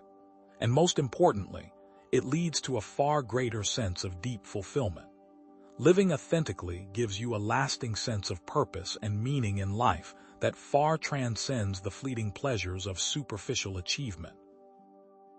So, how will you take concrete steps, starting today, to create a more authentic life and break away from the stifling expectations of mediocrity that society relentlessly imposes upon us? But what happens when what you want is far different than what society says you should want? But what happens when what you want is far different than what society says you should want? This friction, this dissonance between your authentic desires and societal expectations, is a breeding ground for the banality of mediocrity. Society subtly, and sometimes not so subtly, nudges you towards pre-approved paths, discouraging you from forging your own. The insidious thing is, this pressure often masquerades as helpful advice or well-meaning concern. But is it really? Are these people acting as supporters, or do they simply want you to be like them? This is the banality of mediocrity in action, and it often starts with a fundamental misunderstanding of what it means to be intelligent. Now, let's delve deeper into how society's narrow definition of intelligence contributes to this phenomenon.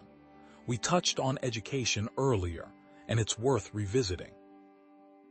Is academic achievement, as traditionally measured, truly the most important metric of intelligence? Or are we missing something crucial? What if our conventional measures of learning and growth are simply inadequate, actively suppressing a vast spectrum of human potential? What if, instead of trying to fit everyone into the same neat little box, we celebrated the richness and complexity of diverse minds? What might happen if we redefined intelligence? Let's now consider Howard Gardner's groundbreaking theory of multiple intelligences. Gardner proposed that intelligence isn't a single, fixed entity, but rather a collection of distinct intelligences, each representing a unique way of processing information and interacting with the world. He identified several key intelligences, including linguistic intelligence, the ability to use language effectively; logical mathematical intelligence, the capacity for logical reasoning and problem solving; spatial intelligence, the ability to visualize and manipulate objects in space; musical intelligence, the sensitivity to rhythm, melody, and pitch; bodily kinesthetic intelligence, the ability to use one's body skillfully; interpersonal intelligence, the capacity to understand and interact effectively with others; intrapersonal intelligence, the ability to understand oneself; and naturalistic intelligence, the sensitivity to the natural world. What this means is that intelligence is not a single monolithic thing. The implications of Gardner's theory are profound. Each individual possesses a unique combination of these intelligences, a cognitive fingerprint that sets them apart. And here's the key: all of these intelligences are valuable and important. A brilliant mathematician might struggle with social interactions, while a gifted musician might find logical reasoning challenging. But does that make one smarter than the other? Absolutely not. It simply means that they possess different strengths and aptitudes. So why does society seem to value some intelligences over others? Think about that for a moment. But let's bring it back to the banality of mediocrity. How do the education system and the workplace often prioritize certain intelligences, particularly linguistic and logical mathematical, while neglecting or even actively suppressing others? In schools, standardized tests and traditional curricula often favor students with strong verbal and analytical skills, while those who excel in music, art, or athletics may be labeled as less intelligent. How many potentially brilliant artists, musicians, or athletes have been discouraged from pursuing their passions because they didn't fit the academic mold? And how many students are pushed towards high-paying jobs that involve logical mathematical skills but ultimately lead to dissatisfaction? and the workplace often mirrors this bias. Many jobs require strong communication and analytical skills, but may not fully utilize other intelligences, such as interpersonal, intrapersonal, or bodily kinesthetic intelligence.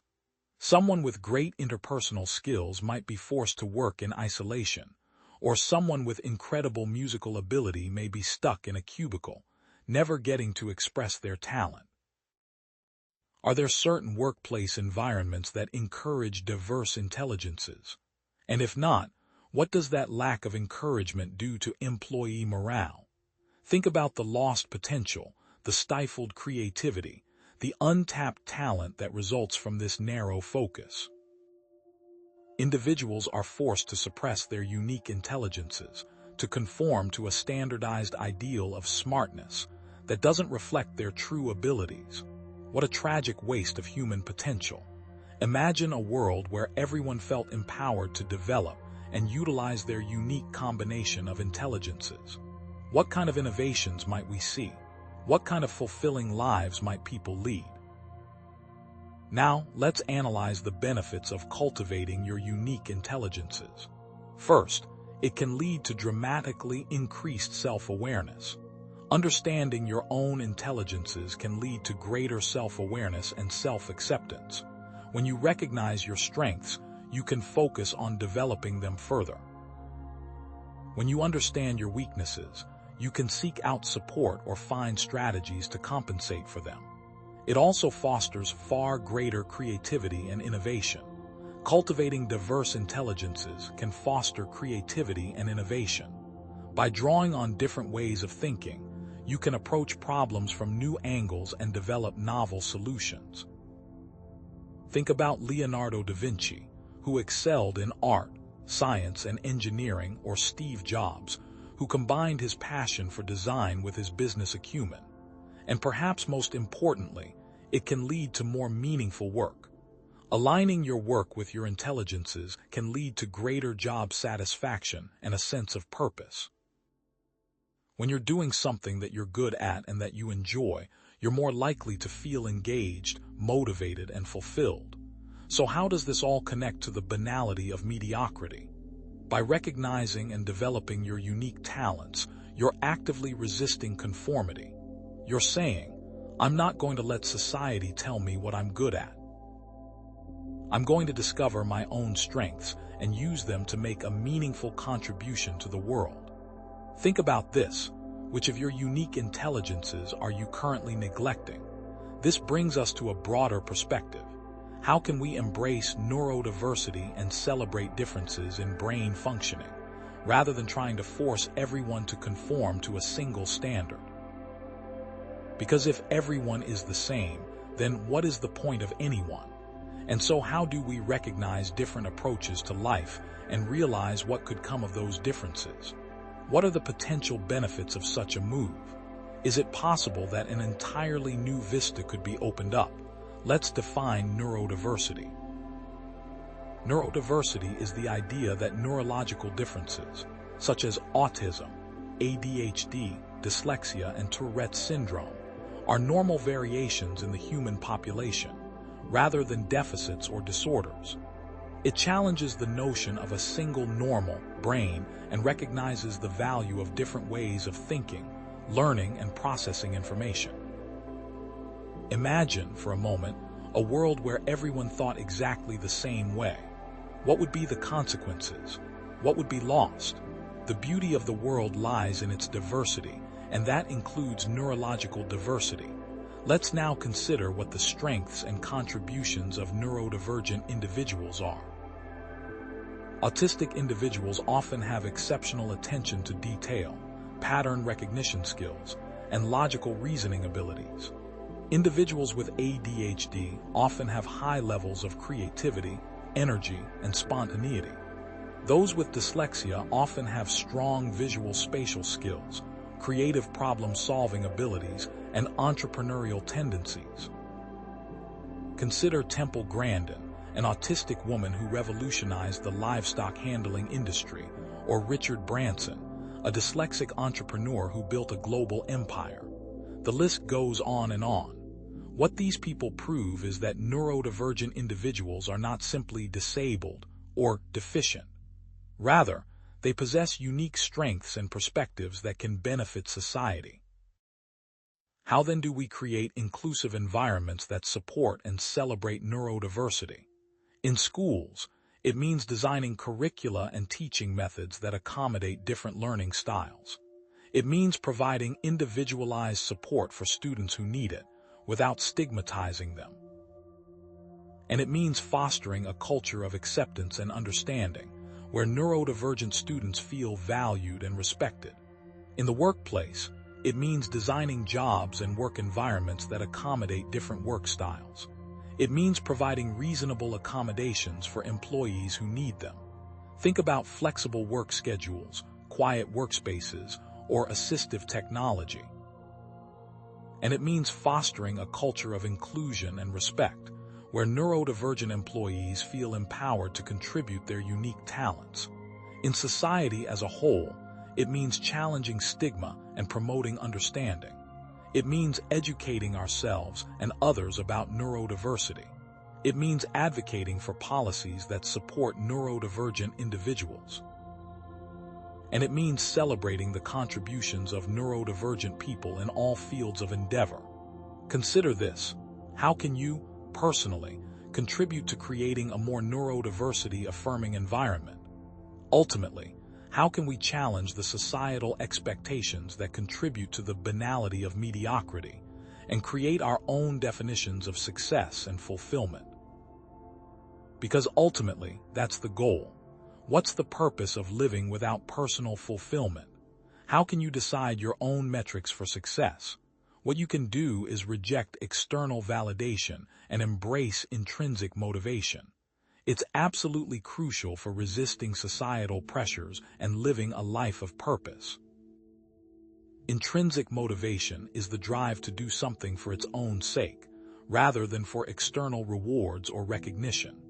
It's about pursuing activities that are personally meaningful and enjoyable, regardless of what others think. Drowning out external validation factors involves tuning out the noise of societal expectations and tuning into your own inner voice. It means focusing on the process rather than the outcome. It means finding joy in the challenge rather than seeking external approval. But how do you do it? It can seem impossible at times. So let's consider some individuals who have challenged societal expectations and redefined success on their own terms. There are the artists who have pursued their creative visions despite facing criticism or rejection, measuring their success by the impact of their work on others, rather than by fame or fortune. There are the activists who have dedicated their lives to fighting for social justice, measuring their success by the progress they make toward a more equitable world, rather than by personal gain. Then there are the entrepreneurs who have created businesses that align with their values and contribute to the well-being of their communities, measuring their success by the positive impact they have on the world, rather than solely by profit. And what do they all have in common? Authenticity, purpose, and a commitment to making a difference. But it's easy to go too far. We must also discuss the risk of equating success with being a rebel. Resisting societal expectations doesn't mean blindly rejecting everything that society values. It means critically evaluating those values and making conscious choices about what to embrace and what to reject. It means finding your own path, rather than simply following the crowd or rebelling against it for the sake of rebelling. Now, what will you do today to move closer to a life of authenticity and purpose? And how do we get there? Now, what will you do today to move closer to a life of authenticity and purpose? And how do we get there? One crucial step is embracing the power of self-authorship, taking control of your own narrative. But is becoming self-authored as simple as deciding to be so?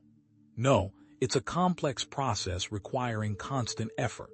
Let's define self-authorship. It's the capacity to consciously and intentionally construct your own beliefs, values, identity, and life goals. Self-authorship is more than just authenticity. Authenticity is knowing yourself, but self-authorship is about taking active control, shaping your future, and not just discovering pre-existing traits. Think of it as the difference between finding a map and drawing your own. It is a synthesis of critical thinking, self-awareness, and perhaps most importantly, moral courage. We can break self-authorship down into three key dimensions. First, the epistemological dimension. This involves developing your own ways of knowing and evaluating information, rather than blindly accepting external authority. Instead of simply swallowing what you're told, you question assumptions, seek diverse perspectives, and form independent judgments. For example, consider how many people accept news headlines without reading the article or checking the source. A self-authored individual would dig deeper, comparing different reports and evaluating the credibility of the source. Another example is the Socratic method, which encourages individuals to challenge assumptions through rigorous questioning. The goal isn't to find the right answer, but to develop the ability to think critically and independently. Then there's the intrapersonal dimension. This concerns constructing a coherent and integrated sense of self, based on your own values, beliefs, and experiences. This means reflecting on your past, identifying your strengths and weaknesses, and developing a personal philosophy. Think about the process of writing a memoir. It forces you to confront your past, make sense of your experiences, and articulate your core values. Another example is keeping a journal, reflecting on your day and identifying patterns in your thoughts and behaviors. This leads to greater self-awareness and a stronger sense of identity. Finally, we have the interpersonal dimension, which involves establishing healthy and reciprocal relationships based on mutual respect, trust, and autonomy. This means setting boundaries, communicating assertively, and resolving conflicts constructively. Consider the difference between a codependent relationship, where one person's needs are sacrificed for the others, and a healthy relationship, where both individuals respect each other's autonomy and support each other's growth. Another example is learning to say no to requests that violate your boundaries, even if it's uncomfortable. This protects your time, energy, and emotional well-being. You must also understand that others' self-authorship is equally important. These dimensions are all interconnected. Critical thinking informs your self-awareness, which, in turn, shapes your relationships. It's a virtuous cycle of personal growth. But here's the challenge. Self-authorship isn't always easy. It's not simply about saying, "I'm going to be myself." It requires conscious effort, self-reflection, and a willingness to challenge the status quo. What's more, society will push back. Let's analyze the potential challenges and pitfalls of self-authorship. One significant risk is isolation. Becoming too independent and disconnected from others can lead to loneliness and a lack of social support. It's important to balance self-reliance with social connection, remembering that we are social creatures. Consider the hermit who retreats from society entirely, seeking enlightenment in solitude. While solitude can be valuable for self-reflection, it can also lead to a sense of detachment and alienation. A more balanced approach involves cultivating meaningful relationships while maintaining a strong sense of self. You want people to lean on, and people who can lean on you. Then there's the illusion of control. It's easy to overestimate your ability to control external events. You can plan and prepare, but life is unpredictable. Accepting uncertainty and adapting to change is crucial.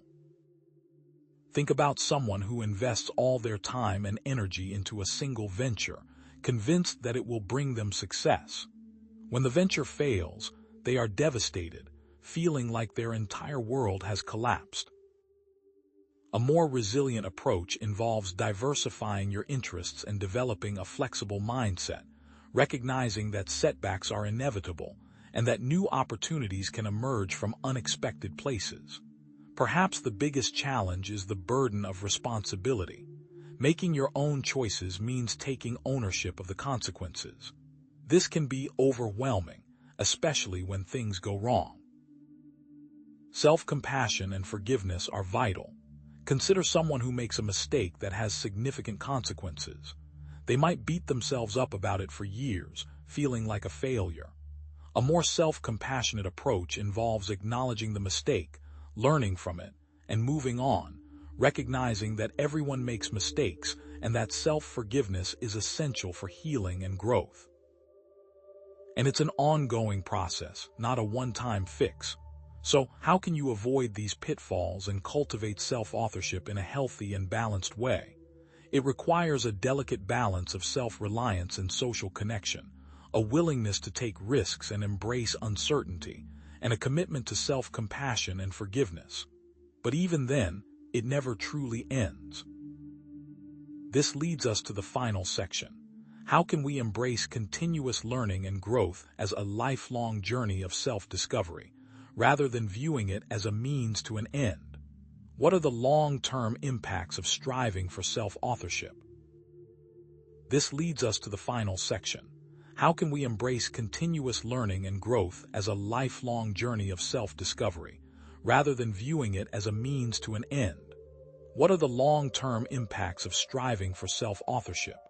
How can we embrace this continuous learning for self-authorship, and in turn, resist the banality of mediocrity? Consider that continuous learning is intrinsically linked to Arendt's imperative of perpetual self-reflection and active participation within the world. But how do we actively define continuous learning?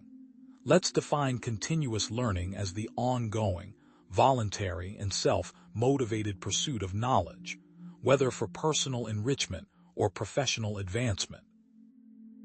It's critical to understand that this extends far beyond the confines of formal education, encompassing a vast spectrum of activities.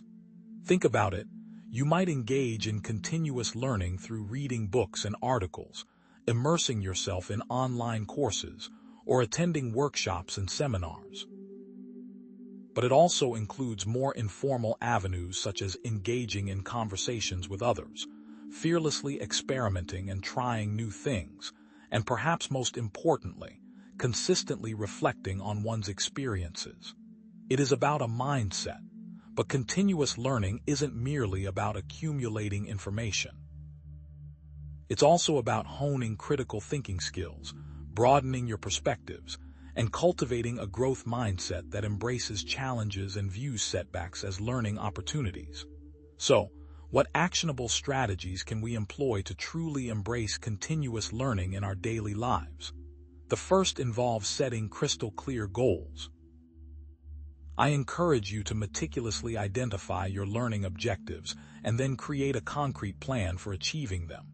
Consider using the SMART framework: specific, measurable, achievable, relevant, and time-bound to ensure your goals are effective. What does this look like in practice? Let's say you want to improve your public speaking skills. A SMART goal would be, I will join a Toastmasters club, specific, and deliver one speech per month, measurable, for the next 6 months, time-bound, to improve my speaking confidence and clarity, relevant, which is achievable with consistent effort, achievable. Next, carve out dedicated time for learning. Treat it with the same importance you would assign to any other critical activity. Use a calendar or planner to block out specific time slots for reading, online courses, or other learning activities. Think of it as an unbreakable appointment with yourself. Now, let's turn to seeking out diverse sources of information. Don't limit yourself to familiar viewpoints. Expose yourself to a wide range of perspectives and sources. Read books, articles, and blogs from authors with differing viewpoints. Challenge your own assumptions. Another strategy is to experiment and try new things. Step outside your comfort zone. Take a class in a subject you know nothing about, volunteer for a cause you are passionate about, or travel to a new place. It's these novel experiences that often lead to the most profound learning. Finally, take the time to reflect on your experiences. Extract the lessons learned from both successes and failures. Journaling, meditating, or simply taking a few moments each day to contemplate what you've learned can be incredibly powerful. Ask yourself, what did I learn today? How can I apply this to my life? What could I have done differently? Why is cultivating a growth mindset so crucial for continuous learning? Let's contrast a fixed mindset with a growth mindset. Someone with a fixed mindset believes that their abilities and intelligence are static traits. They avoid challenges, fear failure, and believe that effort is fruitless. In contrast, someone with a growth mindset believes that their abilities can be developed through dedication and hard work. They embrace challenges, see failure as an opportunity for learning, and believe that effort is the path to mastery. The difference is stark. Consider someone who receives negative feedback on a project. A person with a fixed mindset might take it as proof of their inadequacy, becoming discouraged and giving up. But a person with a growth mindset would see it as valuable feedback, using it to identify areas for improvement and redouble their efforts. Think about the power of yet. Adding this single word to statements of limitation can profoundly shift your perspective from fixed to growth. I can't do this becomes I can't do this yet. It's a subtle but powerful reminder that your abilities are not fixed and that with effort and perseverance you can achieve your goals. How can this simple trick assist learners? If you struggle with math, instead of saying I'm bad at math, tell yourself I'm not good at math yet. It opens the door to possibility. Another critical element of a growth mindset is embracing challenges. Actively seek them out and view them as opportunities for growth. Don't shy away from difficult tasks. They are precisely the ones that will stretch your abilities and help you develop new skills. Learning a new language, for example, can be incredibly challenging, but the rewards, both cognitive and personal, are immense. We need to also consider that learning from mistakes is crucial. Mistakes are inevitable. They are not evidence of failure. Instead, view them as valuable learning experiences. Analyze what went wrong, identify the root causes, and adjust your approach accordingly. Think of Thomas Edison's countless failed attempts to invent the light bulb. He famously said, "I have not failed. I've just found 10,000 ways that won't work." It was his willingness to learn from his mistakes that ultimately led to his success. Finally, we must discuss the importance of effort and perseverance in achieving your goals. Deliberate practice, the 10,000-hour rule, and sheer dedication are essential. Remember that mastery takes time and effort. Don't expect overnight success. Embrace the journey, celebrate small victories, and keep pushing forward, even when you feel like giving up. What is the value of deliberate practice? Even with the best intentions, obstacles can and will arise. What are some common obstacles that prevent people from embracing continuous learning, and how can we overcome these barriers? Even with a roadmap, what are some factors that hold people back from becoming continuous learners? And here is where things get real. One of the most pervasive barriers is a lack of time. Many people feel overwhelmed by their responsibilities. They believe they simply don't have enough time for learning.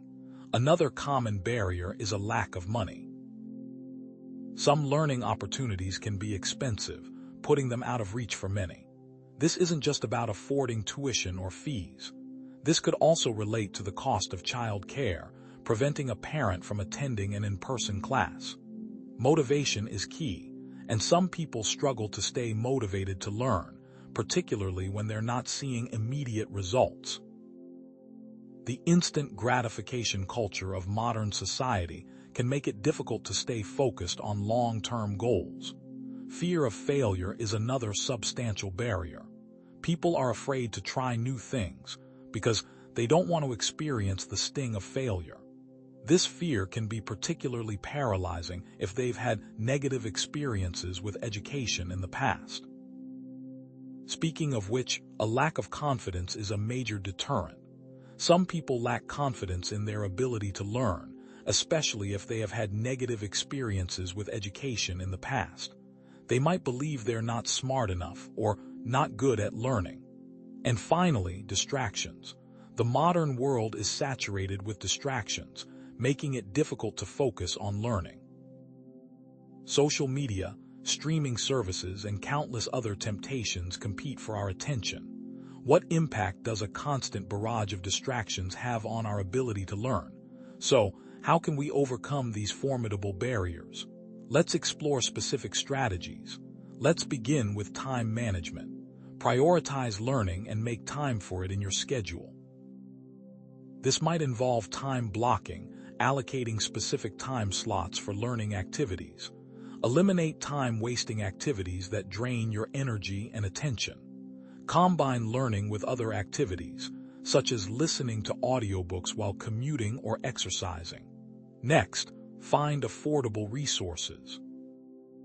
Free or low-cost learning resources abound, such as online courses, library books, and community workshops.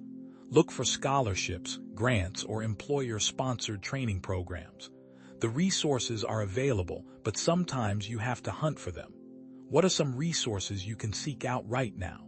Setting realistic goals is also crucial. If you try to do too much too soon, you're likely to get discouraged and give up. Break down large goals into smaller, more manageable steps. Celebrate your progress along the way. What progress have you already made? Next, reward yourself for achieving learning goals. This can help you stay motivated and celebrate your progress. Treat yourself to a movie, a nice meal, or a weekend getaway after completing a course or reaching a milestone. Also, find a learning partner. Share your learning journey with a friend, family member, or colleague. Provide mutual support and accountability. Knowing that someone else is relying on you can be a powerful motivator. But that is not all. One must also create a learning-friendly environment. Find a quiet and distraction-free space where you can focus on your studies. Turn off social media notifications, put your phone on silent, and let your family or housemates know that you need uninterrupted time. And perhaps most importantly, reframe failure as a learning opportunity. Don't beat yourself up when you make mistakes. Instead, analyze what went wrong, learn from it, and move on. Remember that failure is a stepping stone to success. What is one failure you experienced that actually helped you grow? How can we connect all of this back to Arendt's concept of the enlarged mentality? It involves expanding one's perspective, empathizing with others, and cultivating a sense of responsibility for the world. It's about seeing things from multiple viewpoints, considering the consequences of your actions, and acting in accordance with your values. Embracing the struggles of others can contribute to your ethical development, broadening your understanding of the human condition. It helps to cultivate a more nuanced and compassionate worldview. This is not simply academic, it is real. The quest for wisdom is a lifelong journey, not a destination. Embrace the challenges and rewards of continuous learning, and never stop seeking knowledge, understanding, and meaning. What is the value of a lifelong journey? Embrace the power of continuous learning, and become the author of your own extraordinary life. But what then are we learning for? What great lessons can be gleaned from what you have just heard? And is there more to know? Stay with me, for the greatest lesson is yet to come. But what fundamental mindset is required to sustain lifelong growth and resist intellectual stagnation? Beyond strategies and techniques, what is the cornerstone of continuous growth? Does confidence hinder growth or propel it? The answer, as you may suspect, lies in a subtle but powerful virtue, a quality often overlooked in our achievement-obsessed society: intellectual humility. Understanding intellectual humility is key to self-authorship and avoiding the banality of mediocrity. What exactly is intellectual humility? What this means is the awareness of the limits of one's knowledge, a willingness to acknowledge mistakes, and an openness to new ideas. In other words, it is not the same as lacking confidence or being unsure of oneself. Rather, it's a balanced perspective that combines intellectual confidence with an acknowledgement of one's fallibility. Think of it this way: Intellectual humility is not about denying what you know, but about being honest about what you don't know. It's about recognizing that your current understanding is always incomplete and that there's always more to learn. It is an understanding that even with certainty, you leave space for doubt. This inherent doubt is a source of growth. How does intellectual humility create a willingness to challenge one's beliefs? It is the belief that one might be wrong that allows for discussion and progress. Consider the consequences when individuals or entire fields lack intellectual humility. Take scientific dogma, for instance. Throughout history, there have been countless instances where scientists stubbornly clung to outdated theories, hindering progress and stifling innovation. Think about the initial resistance to the theory of continental drift. Alfred Wegener, a German geophysicist, proposed the theory in the early 20th century. He posited that the Earth's continents were once joined together in a single landmass called Pangaea, and had gradually drifted apart over millions of years. Despite presenting compelling evidence, including matching fossil records and geological formations on different continents, Wegener's theory was widely rejected by the scientific community. The prevailing view at the time was that the continents were fixed in place, and scientists were unwilling to consider an alternative explanation. It wasn't until decades later, with the development of plate tectonics, that Wegener's theory was finally accepted. What consequences did this stubbornness have on the advancement of geological science? But that is not all. Intellectual arrogance also fuels political polarization.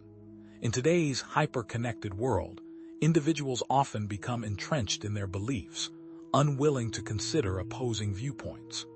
Social media echo chambers and confirmation bias exacerbate this problem, creating filter bubbles where people are only exposed to information that confirms their existing beliefs. The consequences are far-reaching. Political discourse becomes increasingly toxic and unproductive. Compromise becomes impossible, and society becomes more divided than ever. Think about the last time you engaged in a political debate with someone who held fundamentally different views. Were you truly open to considering their perspective, or were you simply trying to convince them that you were right? What impact does such stubbornness have on decision-making in politics? What about in our personal lives? A lack of intellectual humility can severely damage personal relationships. When individuals are unwilling to admit when they are wrong, or to consider the perspectives of others, conflict inevitably arises. Relationships become strained, trust erodes, and communication breaks down. It becomes impossible to resolve disagreements constructively, leading to resentment and bitterness. Think about a time when you had a disagreement with a loved one. Were you willing to acknowledge your part in the conflict, or did you stubbornly insist that you were right? How does constant disagreement affect relationships? The answer is that it poisons them. The phenomenon of expert overconfidence is very important to consider. Individuals with specialized knowledge often overestimate their abilities and make poor decisions as a result. This can be particularly dangerous in fields such as medicine, finance, and engineering, where mistakes can have serious consequences. Consider the case of long-term capital management, LTCM, a hedge fund founded by Nobel Prize-winning economists. The fund employed highly sophisticated mathematical models to make investment decisions, and its founders were supremely confident in their abilities. However, in 1998, LTCM suffered catastrophic losses due to the Russian financial crisis, nearly causing a collapse of the global financial system. The fund's downfall was attributed, in part, to the overconfidence of its founders, who failed to recognize the limitations of their models and the risks they were taking. How does expertise affect rational thought? It can cloud it by making people believe they are untouchable. But here's the twist. What happens when intellectual humility is cultivated? The positive implications are significant. Intellectual humility promotes a growth mindset and a willingness to learn from others. When you're open to the possibility that you might be wrong, you're more likely to seek out new information and perspectives. You become a more effective learner, constantly expanding your knowledge and understanding. Imagine how much faster you could learn if you were constantly seeking feedback and incorporating new information. Next, intellectual humility leads to more rational and objective decision-making. By acknowledging your own biases and limitations, you're less likely to fall prey to cognitive errors and make hasty judgments. You're more likely to consider all the evidence before making a decision. What about relationships? Intellectual humility fosters empathy, respect, and trust in relationships. When you're willing to listen to others, acknowledge their perspectives, and admit when you're wrong, you build stronger connections and create a more harmonious environment. People are more likely to trust you. Finally, intellectual humility encourages open-mindedness and a willingness to consider new ideas, fostering creativity and innovation. When you're not afraid to challenge your own assumptions, you're more likely to come up with novel solutions to complex problems. It is through a constant challenging of old ideas that new ideas can emerge. But how can actively seeking out contradictory information expand your horizons? It is by seeking out information that goes against your existing views that one can grow and challenge one's own thinking. While intellectual humility involves respecting knowledge and experience, how do we balance that with the need to challenge authority and think for ourselves? What is the relationship between knowledge and thought? How can we respect knowledge while also maintaining independence of thought? When should you trust and when should you challenge? The answers to these questions are not always clear, but they are essential for navigating a complex world.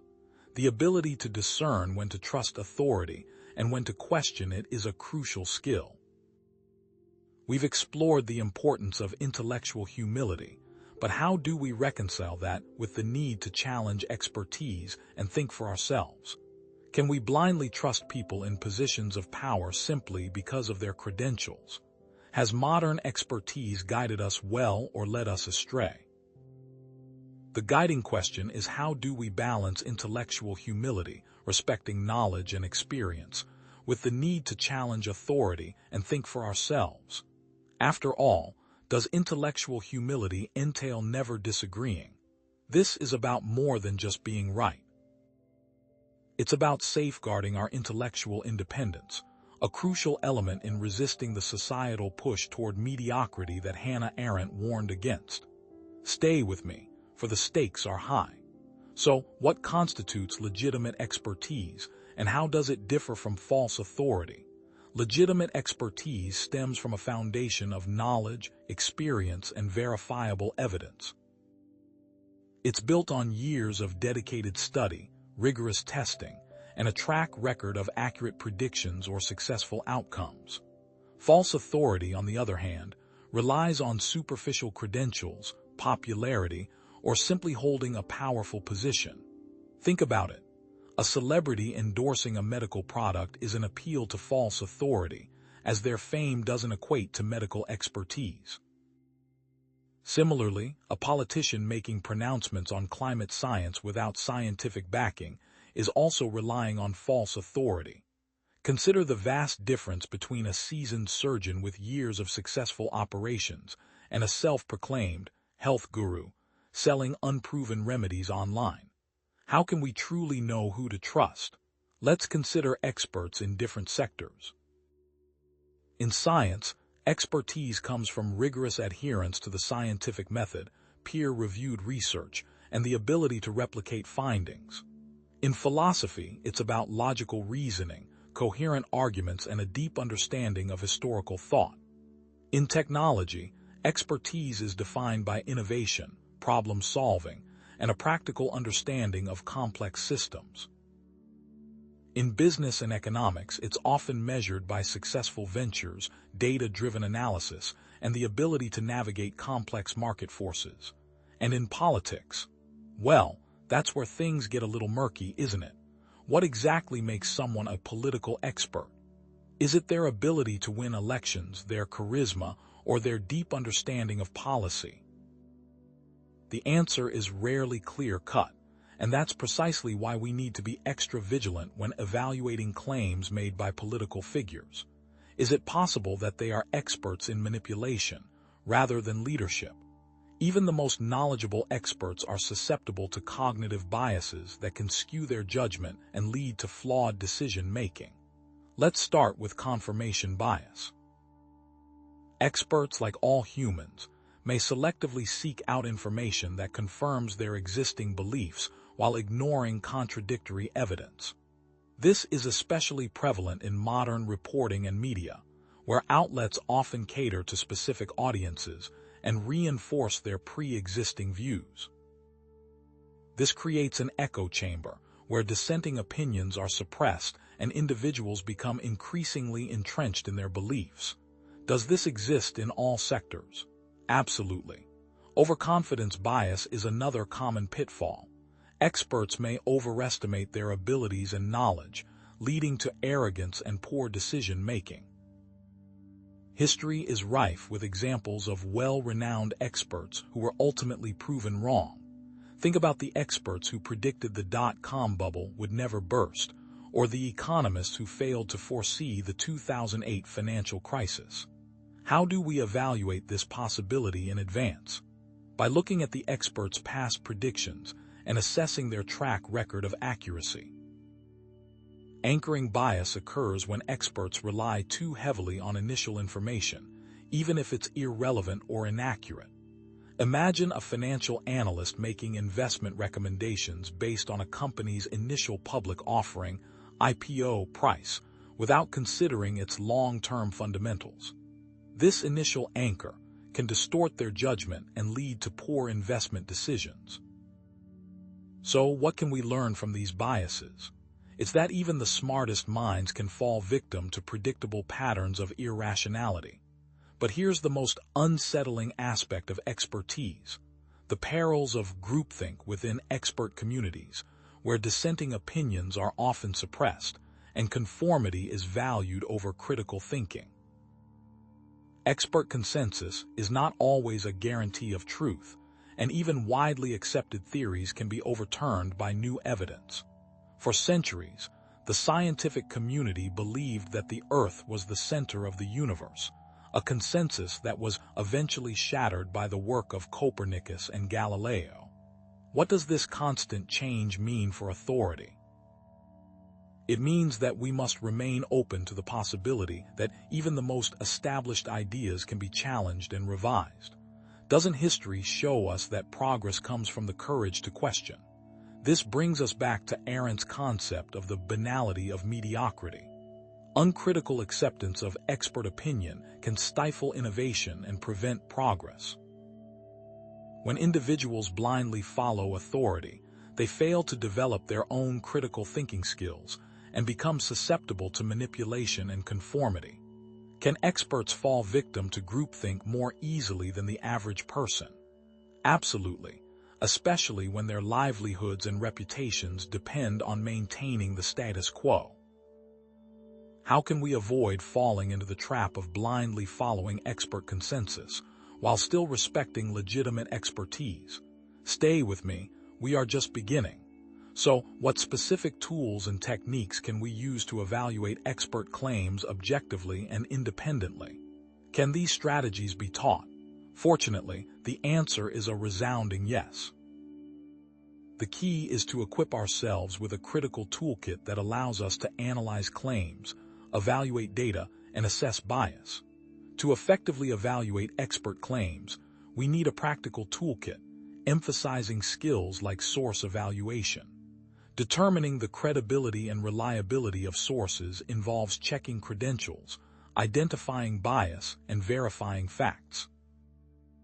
It's about understanding who is making the claim, what their motivations might be, and whether their claims are supported by evidence. There are many ways people try to gain credibility and manipulate authority, so it's important to be aware. Someone might try to look credible by wearing a lab coat, showing off degrees, etc. People may also attempt to manipulate authority by claiming to be a certain thing, without actually having evidence. Data analysis is another crucial skill. Evaluating the quality and relevance of data involves checking sample sizes, statistical significance, and potential confounding variables.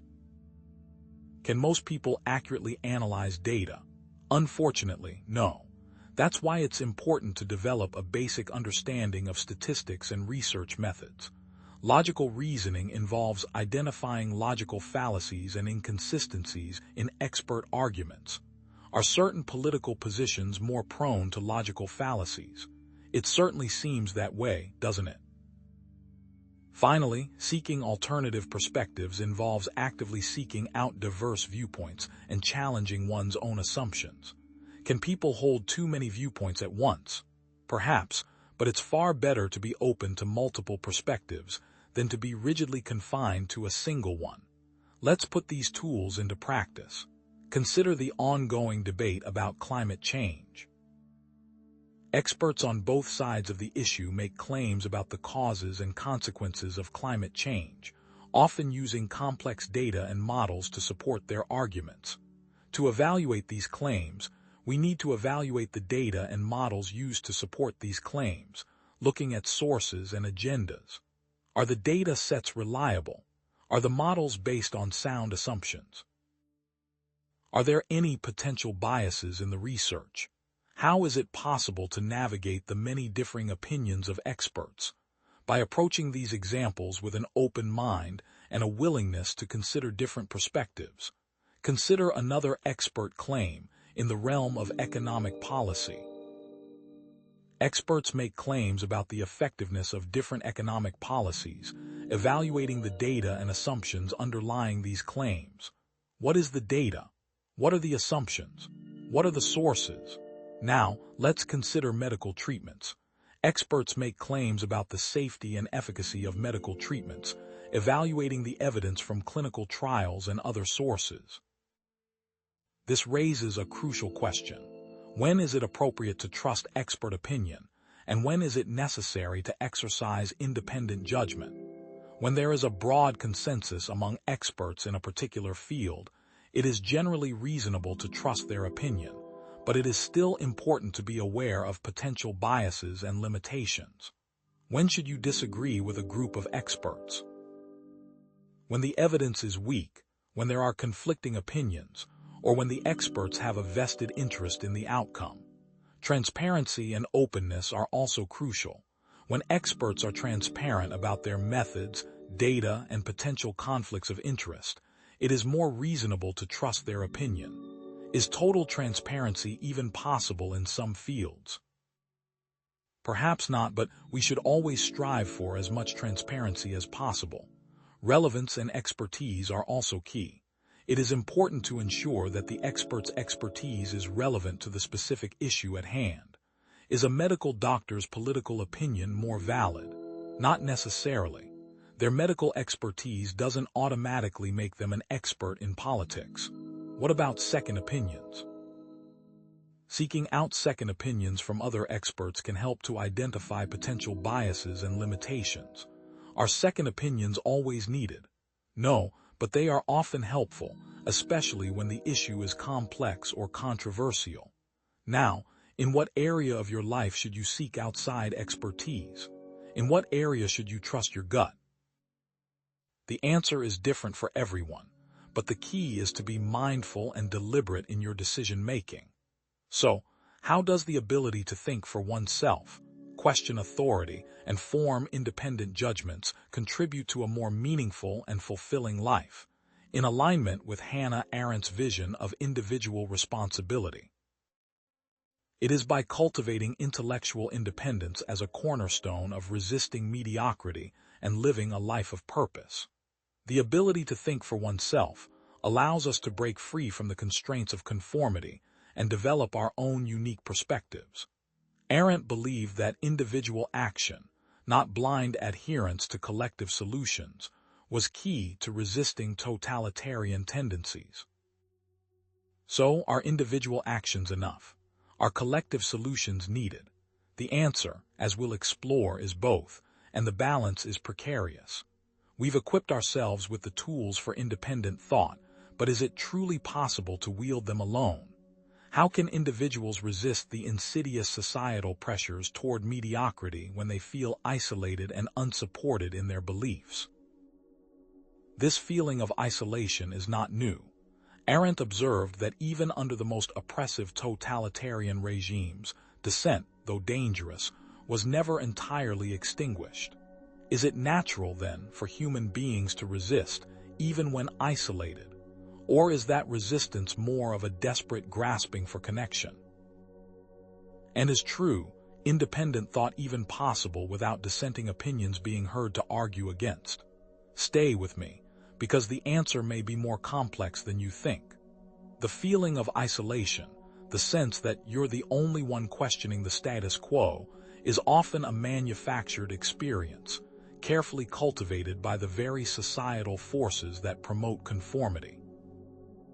Think of it as a hall of mirrors, designed to distort your perception and amplify the illusion of consensus.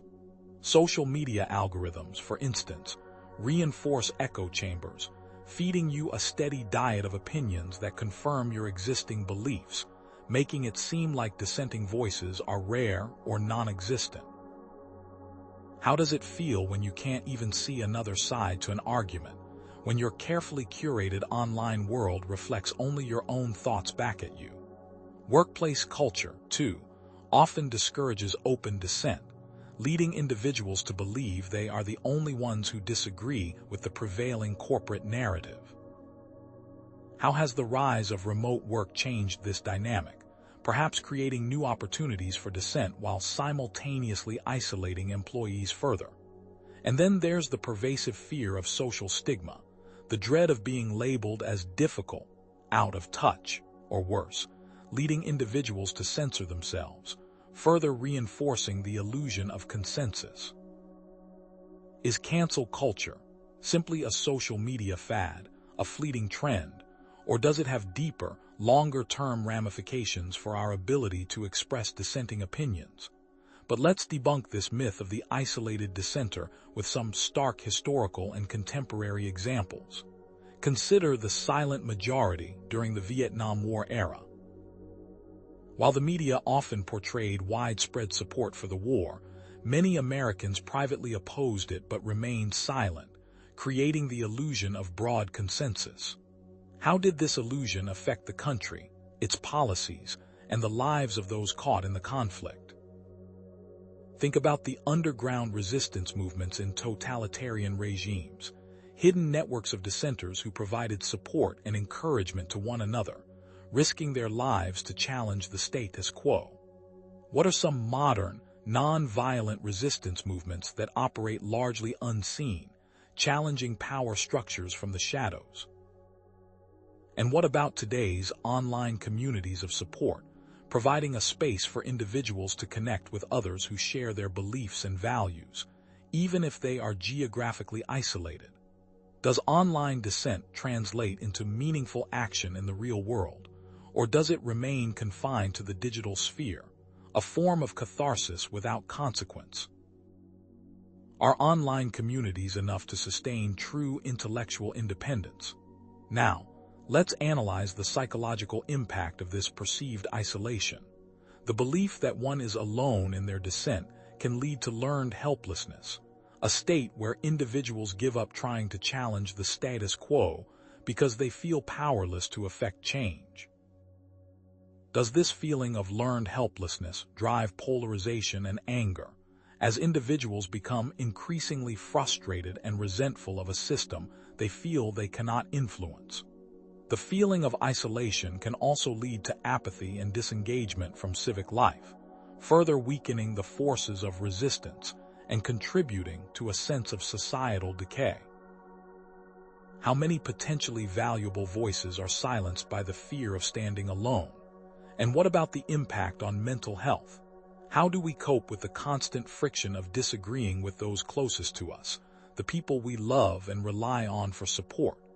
Is there a balance to be struck between challenging and agreeing, between maintaining our intellectual integrity and preserving our relationships. This brings us to a crucial question.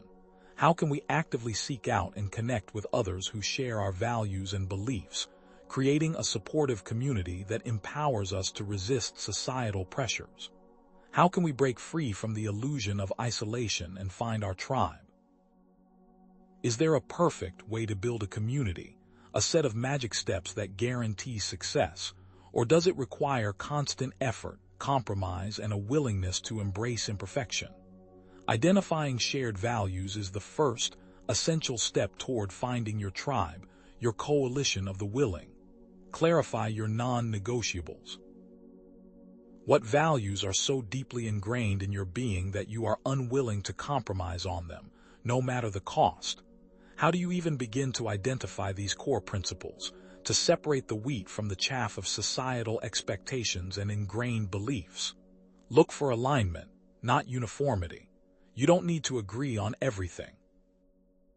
In fact, a diversity of perspectives can be enriching, but you should share a core set of values with the people you surround yourself with. Is total agreement even healthy or productive? Does it not stifle creativity and critical thinking?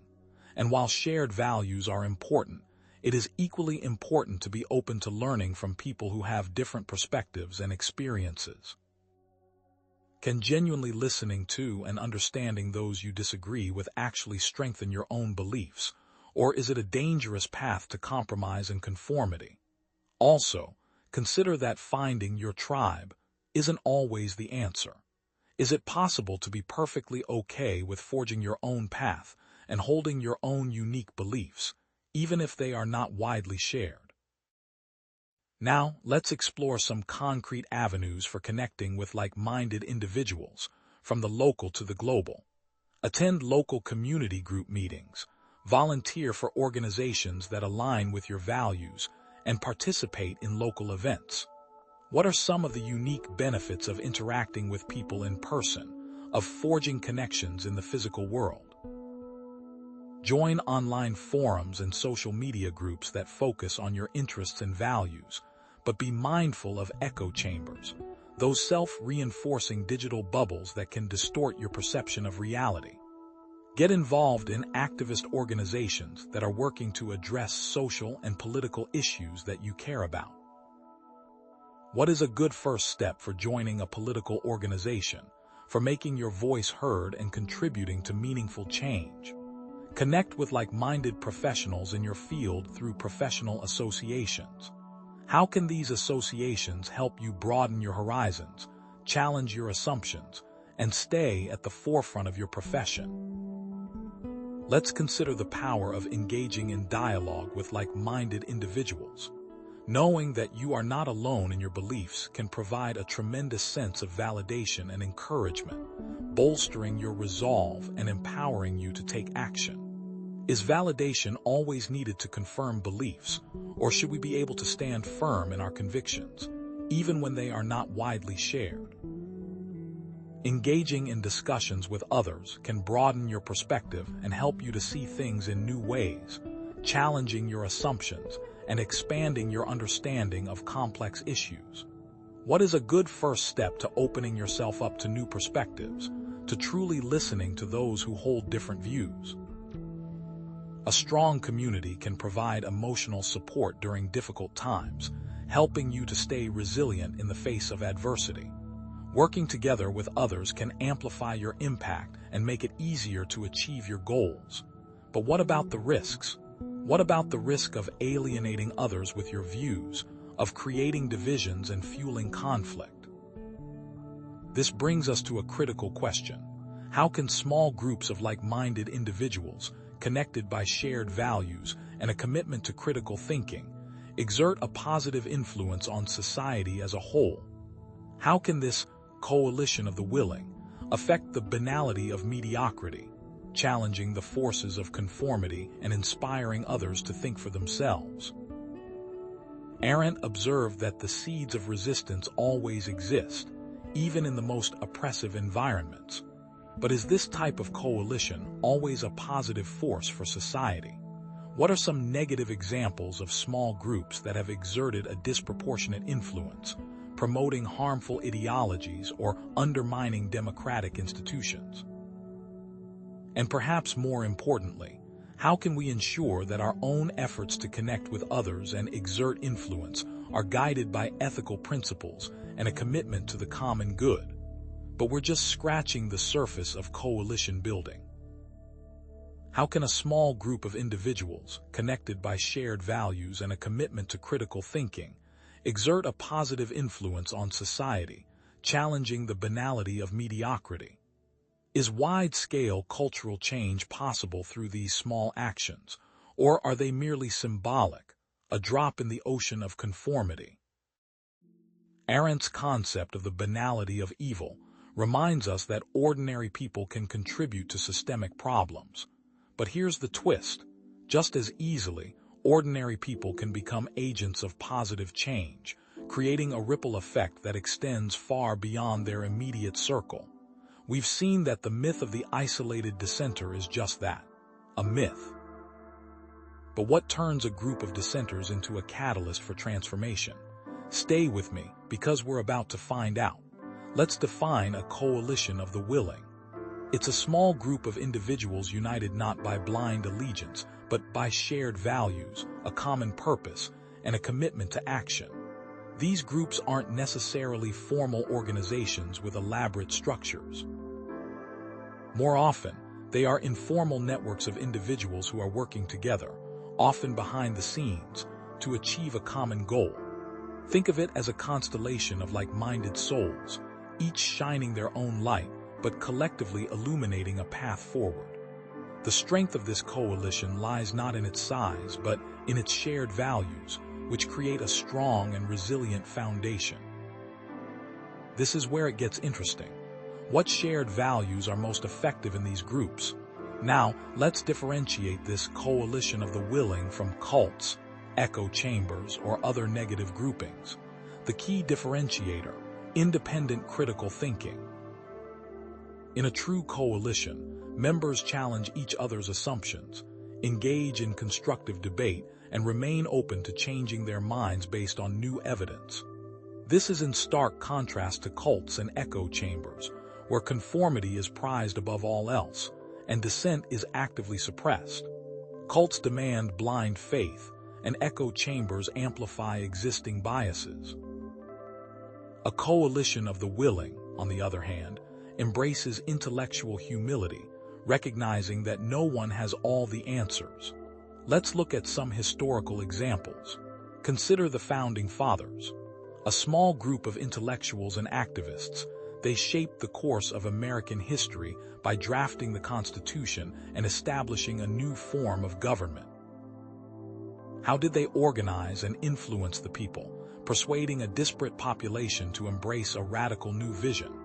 Then there's the Bloomsbury Group, a small group of writers, artists, and intellectuals who influenced British culture and society in the early 20th century. Think of Virginia Woolf, John Maynard Keynes, and E.M. Forster. Their contributions to literature, art, and social reform are still felt today. Why did this group's influence last so long, transcending generations and inspiring countless others? Let's not forget the core group of organizers who strategized and coordinated key actions during the civil rights movement. How did they leverage their individual talents for the greater good, orchestrating boycotts, protests, and legal challenges that ultimately transformed American society? Or consider the codebreakers of Bletchley Park, a small group of mathematicians, linguists, and cryptanalysts. They shortened the length of World War II through their efforts. These historical examples force a question. What enables small groups to have such a disproportionately large impact? How do they overcome the inertia of societal mediocrity and inspire widespread change? A strong foundation of shared values provides a sense of unity and purpose, translating into actions. Concentrating efforts on specific goals allows for greater efficiency and impact. How can groups avoid getting distracted by unrelated concerns, staying laser-focused on their core mission? Effectively communicating their message to a wider audience is essential for influencing public opinion. Can the spread of social media assist by amplifying their voice and reaching new audiences? Being able to adapt to changing circumstances is crucial for long-term success. How can one prepare for inevitable changes in plans, remaining flexible and resilient in the face of adversity? It's clear that these factors are crucial in overcoming the banality of mediocrity. What small group could you see yourself joining? What value could you bring to that group, contributing your unique talents and perspectives to a shared cause? Now, let's move from coalitions to something even more profound. How can these coalitions cultivate the enlarged mentality that Arendt saw as essential for ethical action, allowing them to see the world from multiple perspectives and make decisions that benefit the common good? And what about the creation of micro-communities? How can those affect empathy and an understanding of different viewpoints? And how does this all connect back to Arendt's original concern, the insidious creep of totalitarian thought into seemingly benign societies? Arendt's concept of the enlarged mentality can be explained this way. It's the ability to think from the perspective of others, to consider the consequences of one's actions on the wider community, and to cultivate a sense of responsibility for the world. It's not simply about being nice or agreeable. It involves actively seeking out diverse viewpoints, challenging one's own assumptions, and empathizing with those who are different from oneself. It's about cultivating intellectual humility, being willing to admit that you don't have all the answers, and recognizing the validity of other perspectives. It is an exercise in imagination, requiring one to step outside of their own experiences. What is a good first step toward understanding a new viewpoint, to bridge the divides that separate us? Can you truly empathize with those who have dramatically different circumstances than you, or are you limited by your own experiences? But how do we cultivate this enlarged mentality? What are the practical steps we can take to expand our understanding and develop a greater sense of responsibility for the world? Consider these exercises. Actively try to see situations from the perspective of others, especially those who are different from you. Practice empathy mapping. Create a visual map of another person's thoughts, feelings, and motivations. Try active listening. Pay close attention to what others are saying, both verbally and non-verbally, summarizing their points to ensure you understand them. Challenge your own assumptions and biases, and be open to changing your mind based on new evidence. Read books, articles, and blogs from authors with different backgrounds and perspectives, exposing yourself to a wider range of viewpoints. To see these exercises in action, let's bring these exercises into the real world. Picture this. You're at a political rally supporting a candidate you vehemently disagree with. Instead of shouting insults, you try to understand why people support this candidate. What are their hopes, their fears, their motivations? You create an empathy map, charting their potential thoughts and feelings. You actively listen to their speeches, trying to understand their arguments from their perspective. You challenge your own assumptions about their beliefs, recognizing that they may have valid reasons for their views. Through this process, you may not change your own mind, but you'll gain a deeper understanding of the other side, fostering a more nuanced and respectful dialogue. Dialogue and deliberation are critical in cultivating the enlarged mentality. Engaging in respectful dialogue with others can challenge your preconceptions and expand your understanding of the world. Can a perspective be harmful if not challenged, if it remains unchallenged and uncontested? Finding common ground with others can help you to bridge divides and work together towards shared goals, even if you disagree on other issues. How can identifying common ground help with persuasion, allowing you to connect with others on a deeper level? Treating others with respect, even when you disagree with them, can foster a more civil and productive public discourse, creating an environment where diverse viewpoints can be heard and considered. So, how does the enlarged mentality, cultivated within small groups, be translated into broader societal transformation, creating a more just, equitable, and fulfilling world for all? How does Arendt connect this process to individual responsibility, emphasizing the importance of taking ownership of our actions and their consequences? We started by asking how societies promote mediocrity. The answer lies, in part, in the erosion of individual responsibility. How can we reverse that trend, fostering a culture of critical thinking, empathy, and action? The key is to empower individuals to resist the forces of conformity and embrace their own unique potential. But we're just getting started. We still have to discuss how you and society can benefit from challenging the status quo. Having explored how a community can amplify individual action and thought, let's consider the inverse. How do societal pressures create a sense of powerlessness, leading individuals to believe they lack the ability to make a difference? How can we reconcile the potential for collective good with the widespread feeling that impacting society is an impossible task? Arendt, in her analysis of totalitarian regimes, highlighted how the suppression of dissent and the normalization of conformity can erode individual agency, leaving people feeling like cogs in a machine. But here's the crucial question. Is this sense of powerlessness an inherent condition, or is it a learned response, a self-imposed limitation that prevents us from realizing our full potential? This brings us to the cycle of self-censorship. In this cycle, individuals suppress their own opinions and ideas out of fear of rejection, ridicule, or retaliation. This is not merely a matter of polite disagreement. It's a deep-seated anxiety that silences critical thought and stifles authentic self-expression.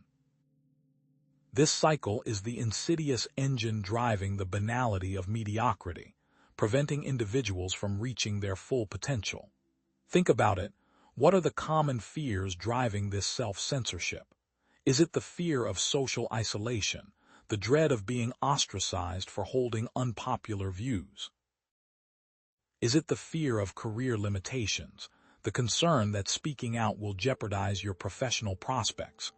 Or is it simply the fear of public ridicule, the embarrassment of being mocked or criticized for your beliefs? Consider specific examples, because we all know what this feels like. In the workplace, perhaps you have an innovative idea that could improve efficiency or boost morale. However, you suppress it, fearing that challenging the status quo might upset your superiors or make you appear arrogant. As a result, your idea remains unexpressed and the company stagnates, missing out on a valuable opportunity. Or, in your personal relationships, you might avoid difficult conversations to maintain harmony, fearing that confronting uncomfortable truths will lead to conflict and estrangement. However, this avoidance only breeds resentment and unresolved conflicts, ultimately damaging the relationship. What about civic engagement? Maybe you remain silent on important social issues out of fear of backlash, afraid of being attacked or canceled for your views. By remaining silent, you contribute to the perpetuation of injustice, allowing harmful policies to continue unchallenged. What is the ultimate personal cost of this silence? But here's the good news. The cycle of self-censorship can be broken, and reclaiming your voice is possible. It starts with recognizing the psychological benefits of doing so. Standing up for your beliefs, even in small ways, can lead to a greater sense of self-worth and confidence, empowering you to take on greater challenges. Honest communication, though difficult, can foster deeper and more meaningful connections with others, replacing superficial harmony with genuine understanding.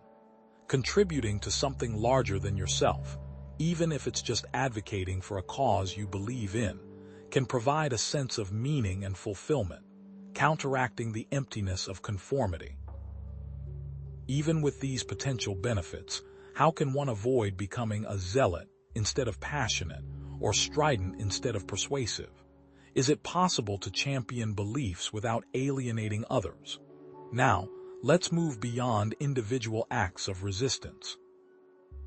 How can we move beyond individual empowerment and create a culture where critical thinking, moral courage, and authentic self-expression are valued and encouraged? How can we scale our efforts, amplifying our impact and inspiring others to join the cause? What would a society look like in practice if it prized those values? How can people scale their efforts to affect the most change instead of being isolated? This leads us to the power of vulnerability. Vulnerability, often perceived as a weakness, can actually be a source of strength and influence. By sharing your own experiences and struggles, you can inspire others to do the same, creating a ripple effect of positive change. When you are willing to be open and honest about your own challenges and imperfections, you create a space for others to do the same. This fosters a sense of connection and empathy, breaking down the barriers that divide us. However, showing vulnerability is far from easy in modern society, where there's immense pressure to project an image of success and perfection. How can people be authentic without being overly personal and avoid the trap of self-pity or attention-seeking? What's the line between being vulnerable and being inappropriate? Consider Brené Brown, a researcher and author who has popularized the concept of vulnerability and shown how it can lead to greater connection and resilience. Through her work, she has inspired millions to embrace their imperfections and live more authentically. Think about Malala Yousafzai, a Pakistani activist who was shot for advocating for girls' education and has become a global symbol of courage and resilience. She turned a horrific, almost fatal, personal tragedy into a symbol for hope. Her willingness to share her story has inspired countless others to stand up for their beliefs, even in the face of danger. Or consider the countless personal stories of ordinary individuals who have overcome challenges and used their experiences to inspire others, from recovering addicts sharing their stories of sobriety to cancer survivors offering support to others battling the disease. What threads connect these stories? What is the secret to using a challenge to help others? What is the impact of sharing these experiences?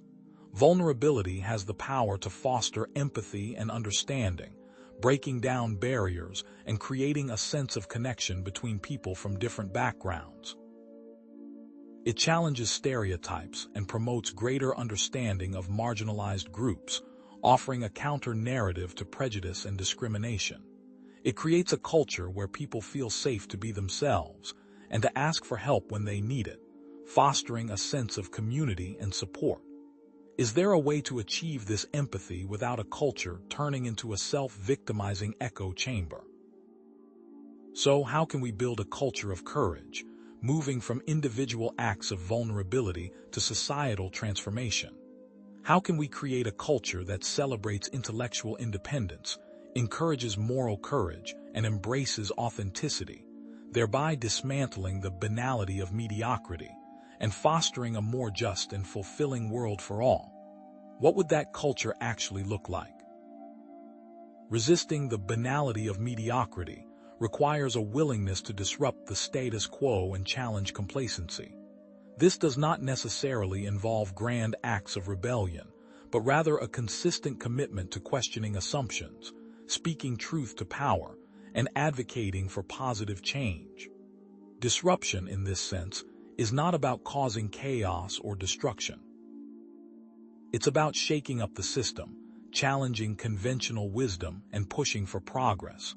But what are some actions that can contribute to this disruption without causing destruction or even violence? And where is the line between being disruptive and being destructive?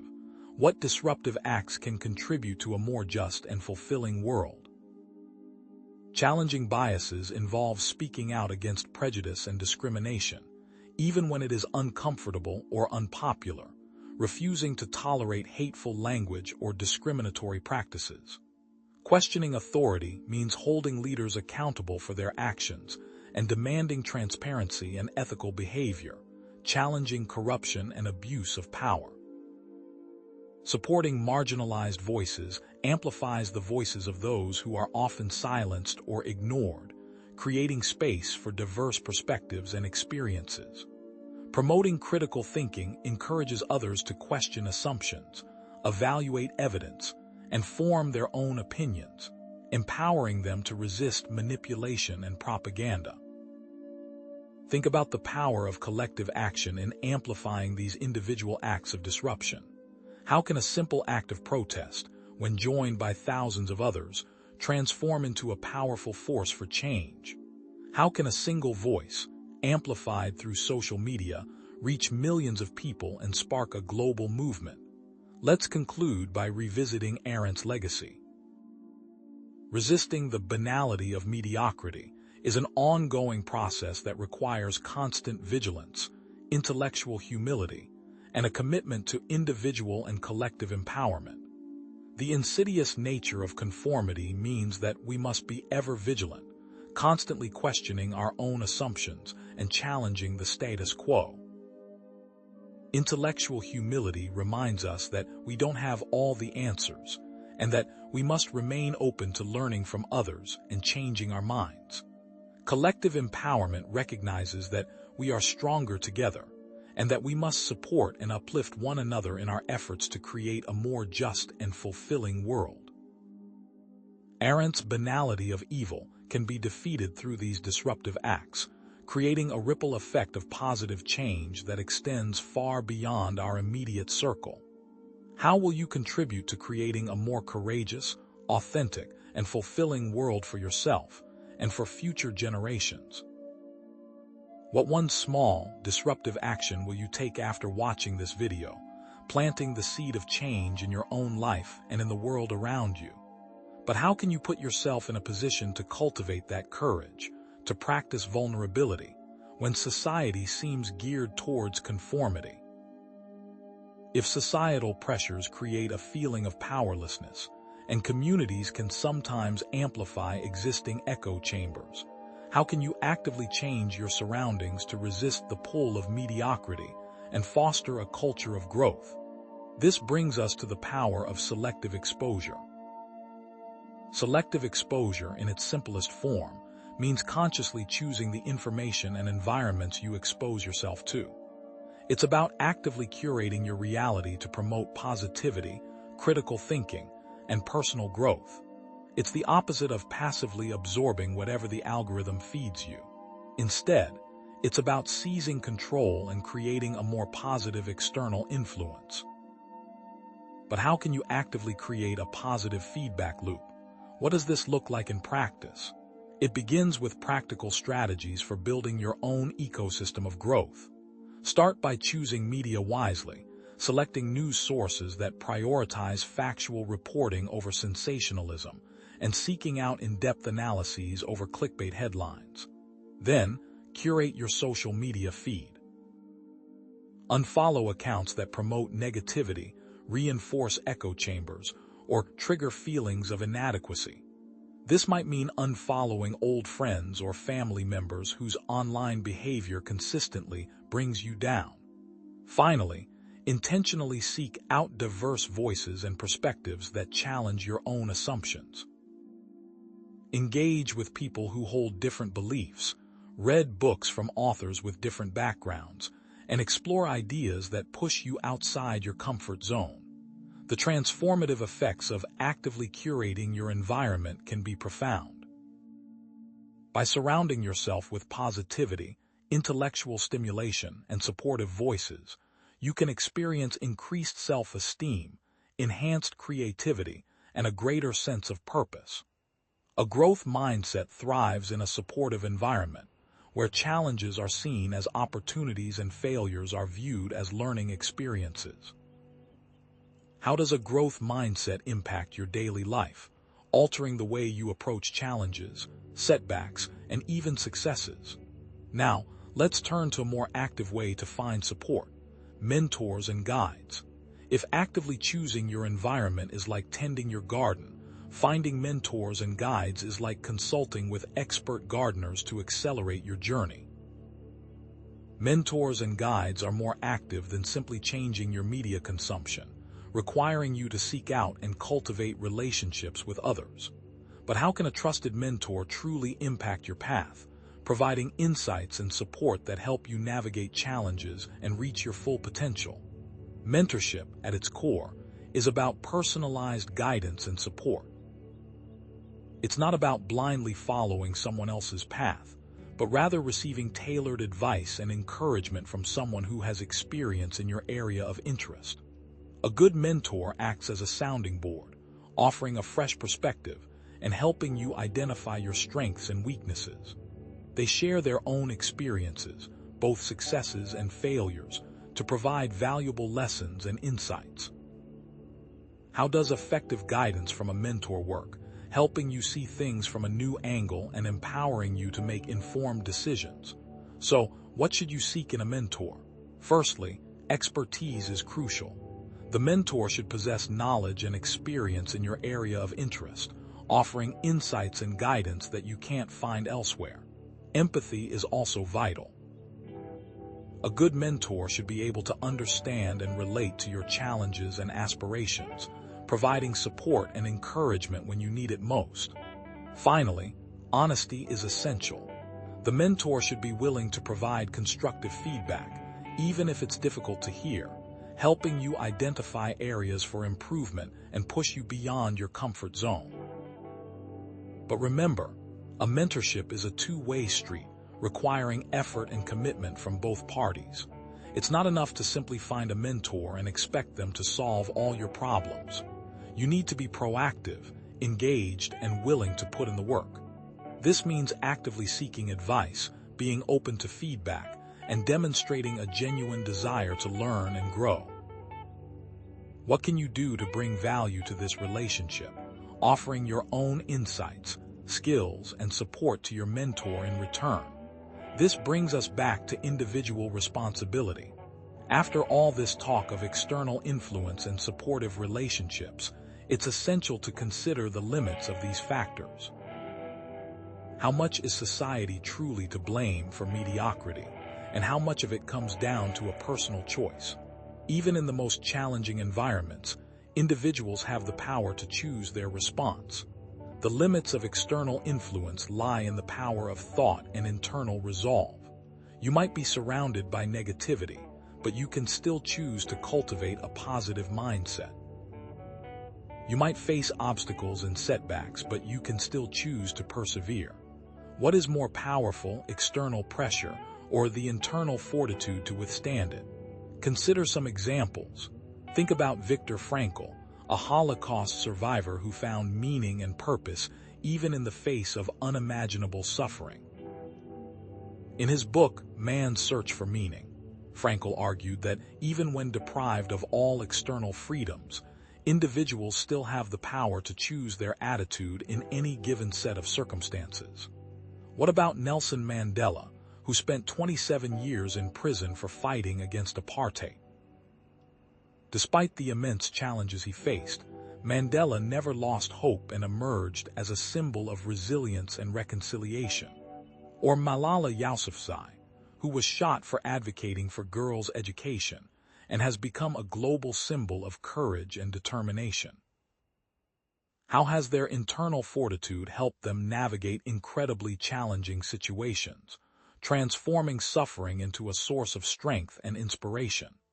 This message resonates deeply with Arendt's work, emphasizing the importance of individual responsibility in resisting societal pressures and promoting positive change. Arendt challenged individuals to think critically, act morally, and take responsibility for their actions, even when faced with overwhelming pressure to conform. Has this message persisted and remained valuable to current day, urging individuals to resist the banality of evil and strive for a more just and fulfilling world? Is this message relevant on an individual level, impacting your daily choices and shaping your overall approach to life? Ultimately, the choice is yours. The power to resist mediocrity, to cultivate a culture of growth, and to make a positive impact on the world lies within each of us. But what will you do with that power? Does recognizing your potential come with an obligation to act on it? How can we reconcile societal expectations with the unique call that lies within each of us? And what happens when those paths diverge? This brings us to the concept of the daimon, an idea deeply rooted in ancient Greek philosophy and further explored by thinkers like Carl Jung. The daimon, often translated as inner spirit or guiding genius, represents the unique potential and purpose that resides within each individual. Discovering your daimon isn't about finding a job or career that society deems successful. It's about aligning your life with the values and passions that resonate with your soul, regardless of external validation or monetary reward. Consider the modern perspective, where passion is often pursued with the explicit goal of immediate financial gain. Is this a genuine pursuit of purpose, or a distorted reflection of societal greed masked as self-discovery? What are the ethical considerations when your daimon leads you down a path that challenges societal norms or expectations? So, how do we unearth this daimon, this inner compass that guides us toward a life of authentic purpose? It begins with introspection, a deep dive into the recesses of your own being. What activities made you lose track of time as a child, before the pressures of grades and career prospects clouded your vision? What did you enjoy doing before you were concerned about making money? Perhaps you spent hours building elaborate Lego castles, not because you dreamed of being an architect, but because the act of creation itself brought you joy. Maybe you wrote stories, not to become a famous author, but because you found solace and self-expression in the written word. What core values underpin those childhood passions, and how can you integrate them into your life today? Let's get practical. First, write down what your passions are, then list what values you deem most important. Next, consider your talents. What comes easily to you? What do others compliment you on? Ask people you trust for honest feedback. Don't be afraid to step outside your comfort zone and embrace discomfort. Try something new every day, even if it's just taking a different route to work or striking up a conversation with a stranger. You might be surprised at what you discover. Start experimenting with passion projects, activities that you engage in purely for the love of it, without any expectation of financial reward. Maybe it's volunteering at a local animal shelter, learning a new musical instrument, or starting a blog about your favorite hobby. What actions can you take to make these passion projects sustainable, integrating them into your life in a way that nourishes your soul and contributes to your overall well-being? But here's the challenge. Societal expectations often clash with the pursuit of our daimon, creating a tension between external pressures and internal desires. How can we navigate this conflict and find harmony between the demands of society and the call of our authentic selves? Recognize the pressure you are under to follow societal expectations, whether it's pressure from your family, your friends, or the media. Stay true to yourself. Don't compromise your values or passion fit in. Define success for yourself based on your own criteria, not on what society tells you is important. Find ways to align your values with the needs of society, contributing to the common good in a way that is authentic and meaningful to you. Remember that the journey towards self-discovery and fulfillment is ongoing, not a destination to be reached. What action will you take after watching this video to embrace the journey and align your life with your daimon? This leads us to another critical element, the ability to delay gratification. In a society that bombards us with instant rewards and immediate satisfaction, how can we resist the allure of the quick fix and cultivate the patience and perseverance needed to pursue long-term goals? Delayed gratification, at its core, is about sacrificing immediate pleasure for a greater reward in the future. It's about understanding that true fulfillment often requires sustained effort, discipline, and a willingness to endure discomfort along the way. Think about the benefits of delayed gratification in various areas of life. In finance, it might mean foregoing impulse purchases and saving for retirement, securing long-term financial security. In health, it could mean choosing a salad over a burger, investing in your long-term well-being. In relationships, it might mean having a difficult conversation, resolving conflict, and building a stronger bond.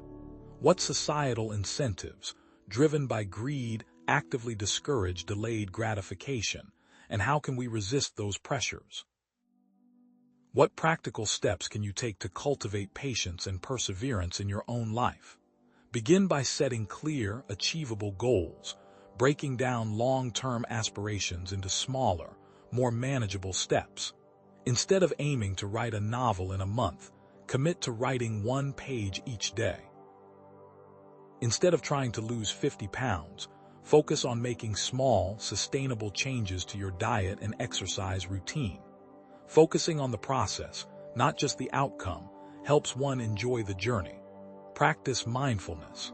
Being present in the moment can help you to appreciate the small things in life and reduce your reliance on external rewards.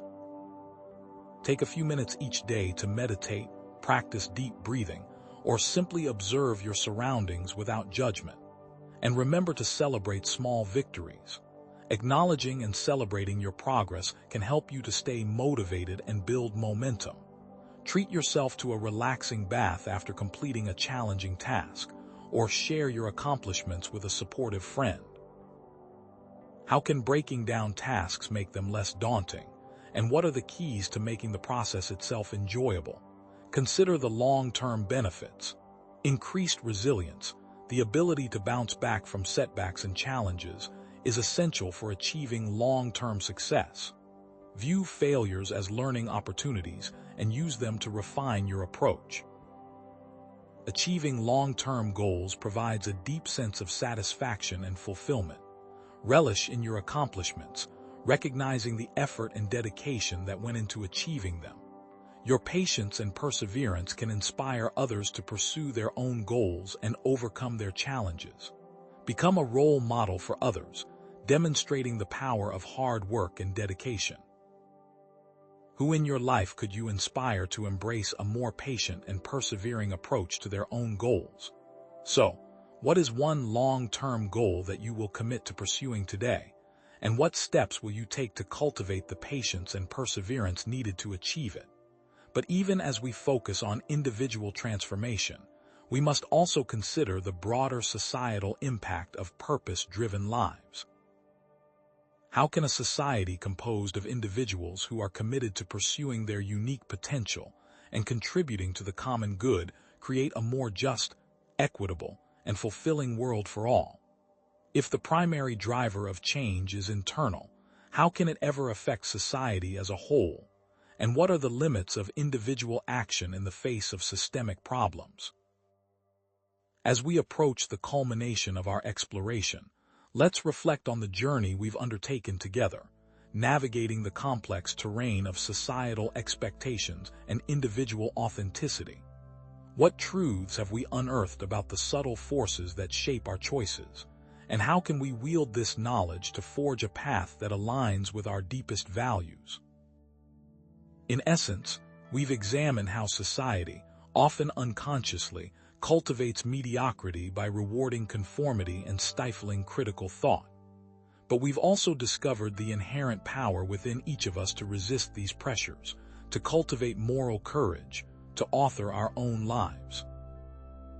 The tools we've discussed, introspection, delayed gratification, and a commitment to authentic purpose, are not mere concepts but practical instruments for personal transformation, enabling us to break free from the chains of societal expectation and embrace our unique potential for growth. How can you grow today? Remember Arendt's initial concerns with the rise of totalitarianism, where individuals willingly relinquish their autonomy to the collective. This same impulse towards conformity, though perhaps less overtly sinister, permeates modern society. Consider how standardized education systems often prioritize rote memorization over critical thinking, stifling creativity and independent thought. Or how workplace cultures frequently reward obedience over innovation, discouraging employees from questioning the status quo. And let's not forget the echo chambers of social media, where algorithms reinforce our existing beliefs, limiting exposure to diverse perspectives and fostering intellectual stagnation. But these pressures can be overcome if you implement the tools to grow that we've talked about. But here's the most profound insight.